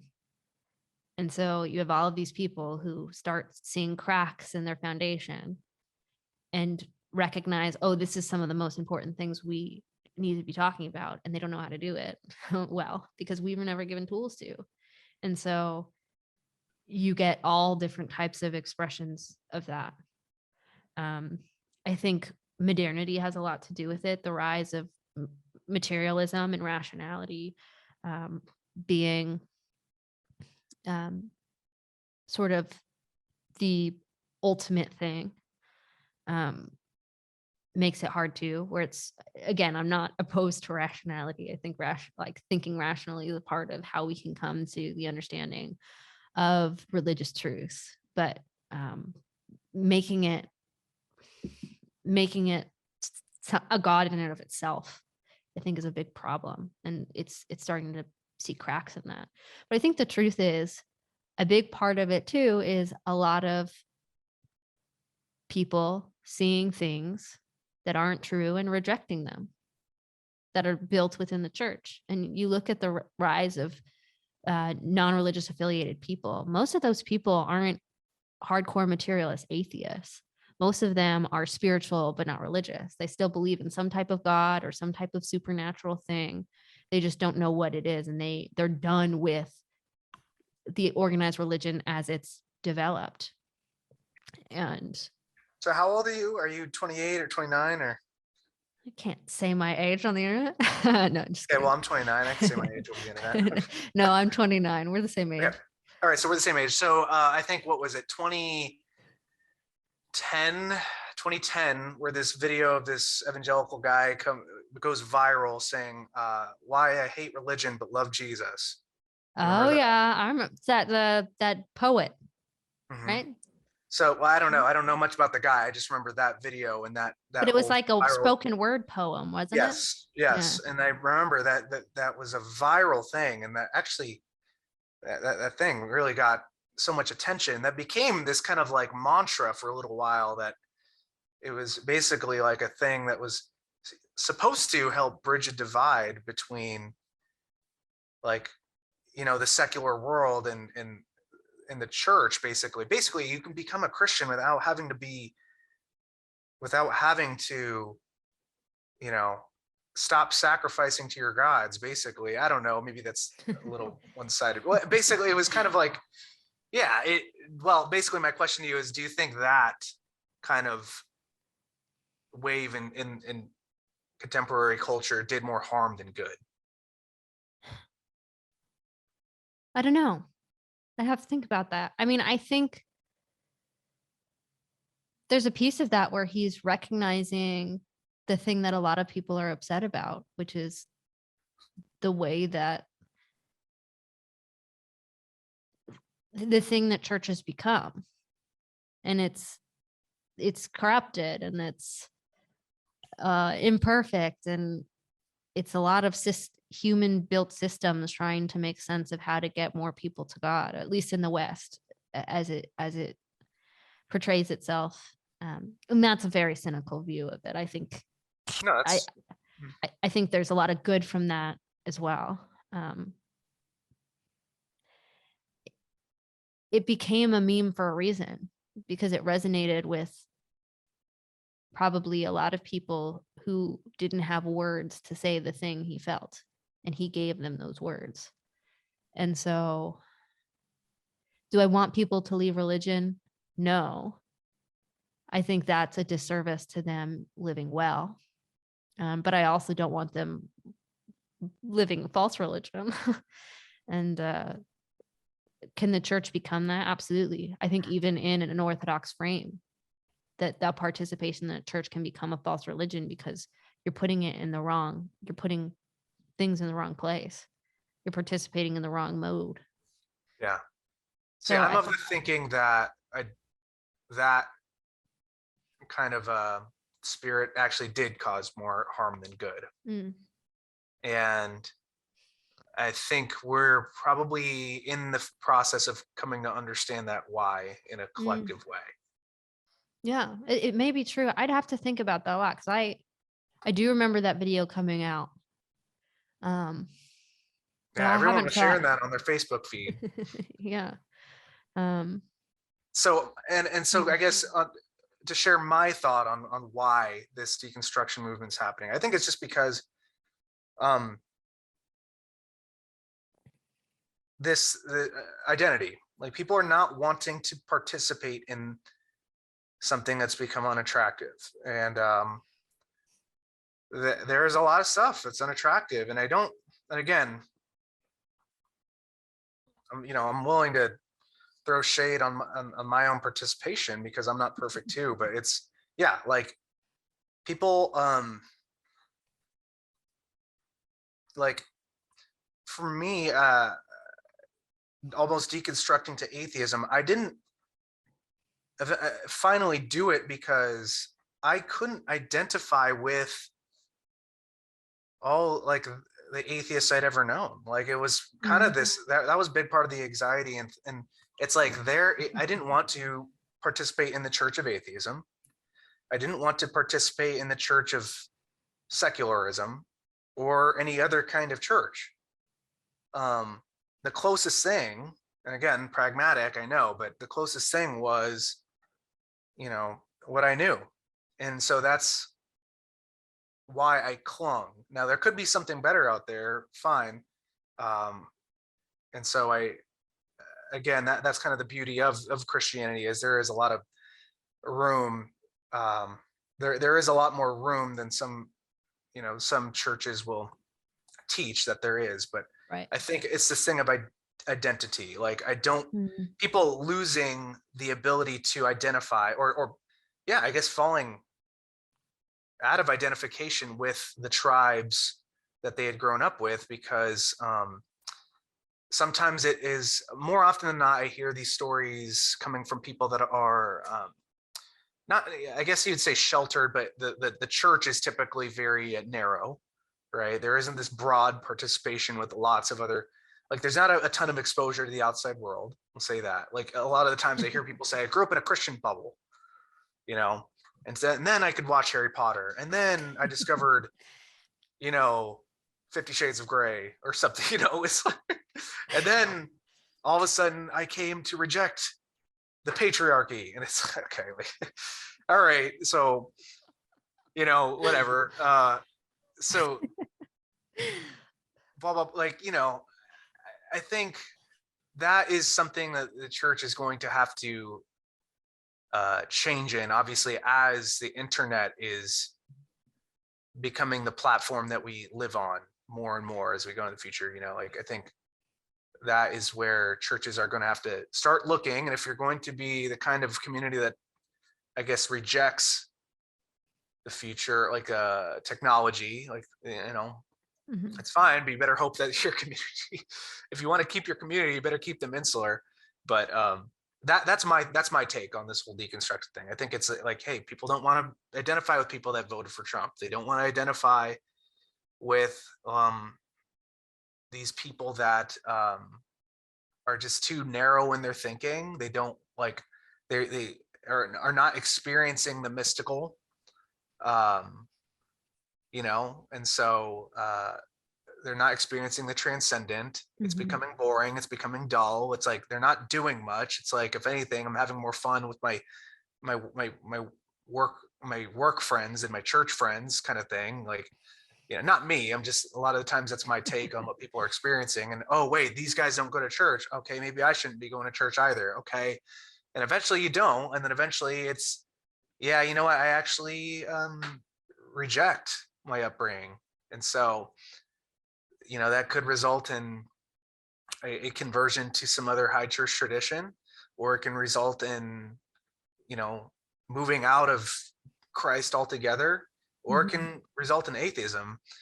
I don't I couldn't identify with the progressive Christians. I just thought I thought that they're okay, I don't want to get into that. That could be a separate episode. We can do one all on progressive Christianity for sure. The new atheism that was more popular in our kind of like late teenage years, of young adulthood, I couldn't identify with them either, because honestly, all the ones that I knew in person were just really nasty people. Like they were, like, all of them were really unpleasant people to be around. If I'm just being real, I know that so many of these deconstruction stories I hear, it's like, well, the Christians that they were surrounded by were just, judgmental, nasty people. That's just never been my experience. All of the Christian people, not all, but most, were always compassionate, motivated to love, and serving their families and communities around them. And maybe they're wrong about some of their dogmas, but it's just, I wanted to be more like them than I wanted to be like all these other groups or tribes that I'm running into. I think the thing that you landed into, and by the grace of God, probably, but you found communities that participated well. They because that's the thing that shifts when it becomes just in your head and ideas and propositions. You lose sight of what it means to actually love people and like participate well. And like I'll have to say, a lot of the new atheist types that I knew, there were certain things I was not, in support or in line or found attractive about the way they live, but a lot of them are really nice people. And they, and in some ways, some of them participated and acted well than certain Christians I knew. Really? And Okay. and so for me, it was like, it was hard for me where I identified in belief and practice with Christians, yet I thought in certain ways a lot like atheists because I wanted the truth. Right. They might be doing this better than me. Yeah. And I eventually came to a different place than new atheist. And I think that sort of dogmatism of new atheism has really lost its appeal as it's gone on. I don't think it's upheld because there's only so far you can go with it. And I don't mean that to be disparaging to atheists, but that's what I found. There's only so far I could go with it before I was, yeah. It was kind of like, what is this actually going to do? Like where does it lead? Yeah, like what plants any of this in anything? It doesn't. It's just sort of like you're left scrambling. At least that's how I felt when I played the scenario out. It's like, what can you hold on to? You know, but I don't know. I mean, I got to a certain place where I felt a little bit like that in Protestantism. Like I felt like I was scrambling. I felt like I was being told to push into something that just kept breaking me in a way that felt unsustainable. Not that I would say bad. I think some of the ways it broke me opened me up to like great transformation, but wasn't sustainable. But yeah, I don't know. There's a lot to unpack, and it's hard because there's so many people with different stories, and that's the thing. Yeah, you've got a lot of people deconstructing, but they're all in the process of reconstructing. We don't know where it's going to land. And some might come back to Christianity. It might be a huge move to atheism. I find that hard to believe. But I have hope that even the people who are deconstructing, you know, in the most sort of extreme ways, like there is good that can come from it, even through the pain and even through all of that. And it's a necessary part. And what I think churches need to do, especially in the Protestant frame, which I think it's lacking a little bit, they need to find more support for people who are deconstructing and not stigmatize it. It's like, it's not a war against deconstruction. Deconstruction is a part of life, and we're all going to go through it at different times, at different extremes. We need to help people do that better, because instead of just tossing everything and starting over, which you can't really start over because it's so built into you. It's like learning how to think about these things well, having space for people to just share. Like the best thing Jason did for you was sit and listen to you and let you feel safe in sharing those things. And like, you could still be a part of the community, even though you're going through those things, and you had a support and someone to help you in that processing. And good for you to feel like you could tell somebody in your community about that, because what happens to most people, they don't feel like, they ask a couple questions that feels hostile to ask them, and they don't ask any more questions, and they just walk away and never come back. It's, you know, it's giving people better spaces to deconstruct and giving people better resources and structures to build back better. Mm-hmm. And I think part of this is also, you know, again, when you get people in the doors, now what do we do? I think that's a question for all of us, right? Like, it's like, okay, we are participating in these communities. What are they doing? Right. And I don't always think the best thing to do is when someone comes to Christ to send them right back out the door to bring other people. I think that's a really hard position to put someone in, especially when it's like, you don't know. I mean, we all spend our whole lifetimes trying to understand the depths of Christianity, and that's really hard to send someone who just accepted this thing they really don't know to then go advocate it for it. And yet some people are really good at it. Some people are just, you know, some people are just little Billy Grahams, and some people, like me, I've just never, I was never really that great at that, you know? Yeah, I mean, I've, you know. Well, I think I don't want to write it off, but well, I think there's something really attractive about people who've just found Christ, because it, like you said, it's this transformative thing where when you really taste it and it changes you, and you have these sort of mystical, supernatural experiences that help you see the world in this different way, in this fuller way, all you want to do is share it. And it's so genuine to you that it doesn't seem like you're trying to make someone a project. And so it's really powerful. But is it helpful in building someone up into a better embodied understanding of the thing they just committed to? And how much of it is leading with all the niceties and not counting the cost of what it means to participate in Christianity, which is easy to hide because we live in a free country where free expression of religion is much more accepted. We're not going to be pulled out of our houses for being Christians, at least not right now. Not to say we will soon, but like, it's just a different world. And I don't know. There's definitely trade-offs to it all. I'm not here to tell someone who is convicted that that's the best way to do it, not to. But I can't hide my concern about it. Yeah. And I don't know. I just want to see people. I guess I don't care about numbers. I just want to see people like learn to live a more meaningful, beautiful life. And I want people to see the power of the story that is in the biblical text throughout it. And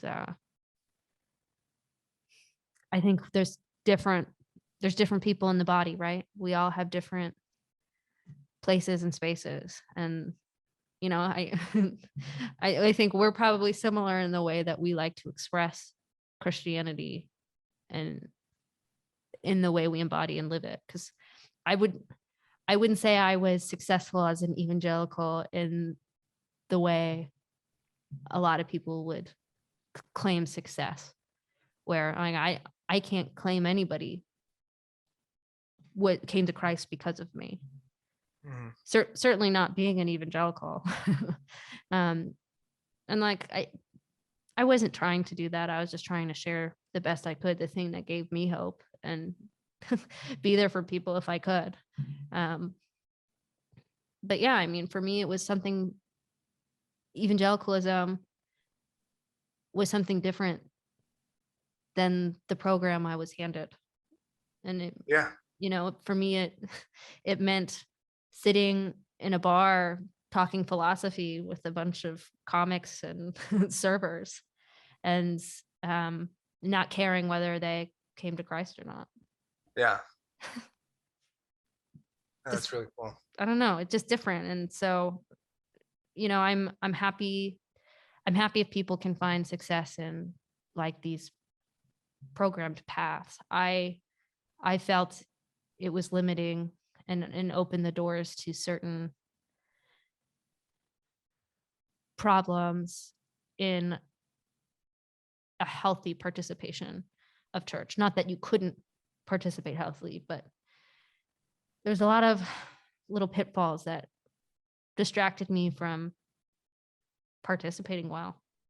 Yeah. So I don't know. Maybe I've said too much. I don't know. I try to walk that line of not being too critical or disparaging of the thing I came from without lying about the things that, you know, it was hard to kind of go through it and feel alone in it a lot of the time. But like I'm still grateful for it and I want to see it thrive. But yeah, like you said, I'd like to see if find a way to find it more embodied and look to other traditions to maybe make it healthier if that's the conviction you're moving towards. Yeah. Are you and your boyfriend attending Orthodox churches in the Netherlands, or? Yeah, we've been going to a Greek one in Rotterdam, but there's another Russian one in Rotterdam that we want to go to. And my priest knows one of the priests in a church in Amsterdam. So he's going to get us connected there. We're just trying different ones. There's one in Amersfoort where they do the liturgy in Dutch. I think we're going to try that one next weekend because we're going to be in that area. So yeah, because I'm officially Orthodox. He is not yet, but he's making his way towards it.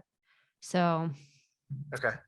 Yeah, we gotta. Did he have religious upbringing, or was he coming from more secular space? More secular. He he comes from a Lutheran background, but he stopped going to he stopped going to church when he was 12 or something, and just grew up much more secular, which the Netherlands is pretty secular. So, but yeah, he came to an interest in religion through Jordan Peterson, and then came into an interest in Orthodoxy through Jonathan Peugeot and the Lord of Spirits guys. I don't know if you know that podcast, but I think I've heard that name. Yeah, Father Stephen DeYoung and Father Andrew Damick, they do a podcast about spiritual beings and Orthodox Christianity and the spiritual world and all those things. And so he kind of got drawn into that, and also literature. He read this book Laris, which is like from this Russian writer about this healer, religious healer. It's hard to explain the plot, but it had a lot to do with Orthodoxy. And so he is making his way towards it. So which is nice. He was a little uncertain about Christianity for a while, which was like No, that's cool. I mean, again, like I said, I'm excited about Orthodoxy in terms of this is opening up a new avenue to of participation. Yeah. For people that it's like, look, your boyfriend probably cannot be going to the kind of churches that I am going to here in St. Louis with my wife. Like, no, probably not. And that's okay, because the people that are attending the kind of church services we are attending probably could not sit comfortably in Orthodox Mass. Like, no, I took him to the church I grew up in when he came to visit me, and he was like, I was like, what'd you think? He's like, I didn't like that. I'm like, okay. Which was like kind of relieving to me, because I had lost an interest in it, where it's like, I don't know if I could, like, it'd be really hard for me to go back and participate consistently in a Protestant church. I don't know if I could do it, and it be a healthy thing for me. So it's kind of a relief that he doesn't want that. But I don't know. I think whether you are drawn to it in a way that you're convert or not, I think you should go to an Orthodox service. Yeah. There's something very powerful to it. And I don't know, it might give you something that helps you in the search of Protestantism, if that's where you keep going. But I don't know. I think we are very similar people. We think very similarly. We've been through a lot of similar things. We've lived in similar places. I think there's something about it that might connect with you. Yeah, no, there probably would. I would hope there would be. So absolutely, I will definitely make that on the bucket list to attend some kind of Orthodox service at some point here. We'll do that, and we'll have to talk about your experience. I'm interested to know. But this has been a long talk in several different. Put this into a two-parter, or? I don't know. Well, we'll see how this goes. There's been 3 different locations, and But no, I'll find a way to make it work. But yeah, this is fun. Thanks for talking with me. Absolutely, anytime. Thank you so much for watching. Like always, I will close with serenity prayer. God, grant me the serenity to accept the things I cannot change, the courage to change the things I can, and the wisdom to know the difference.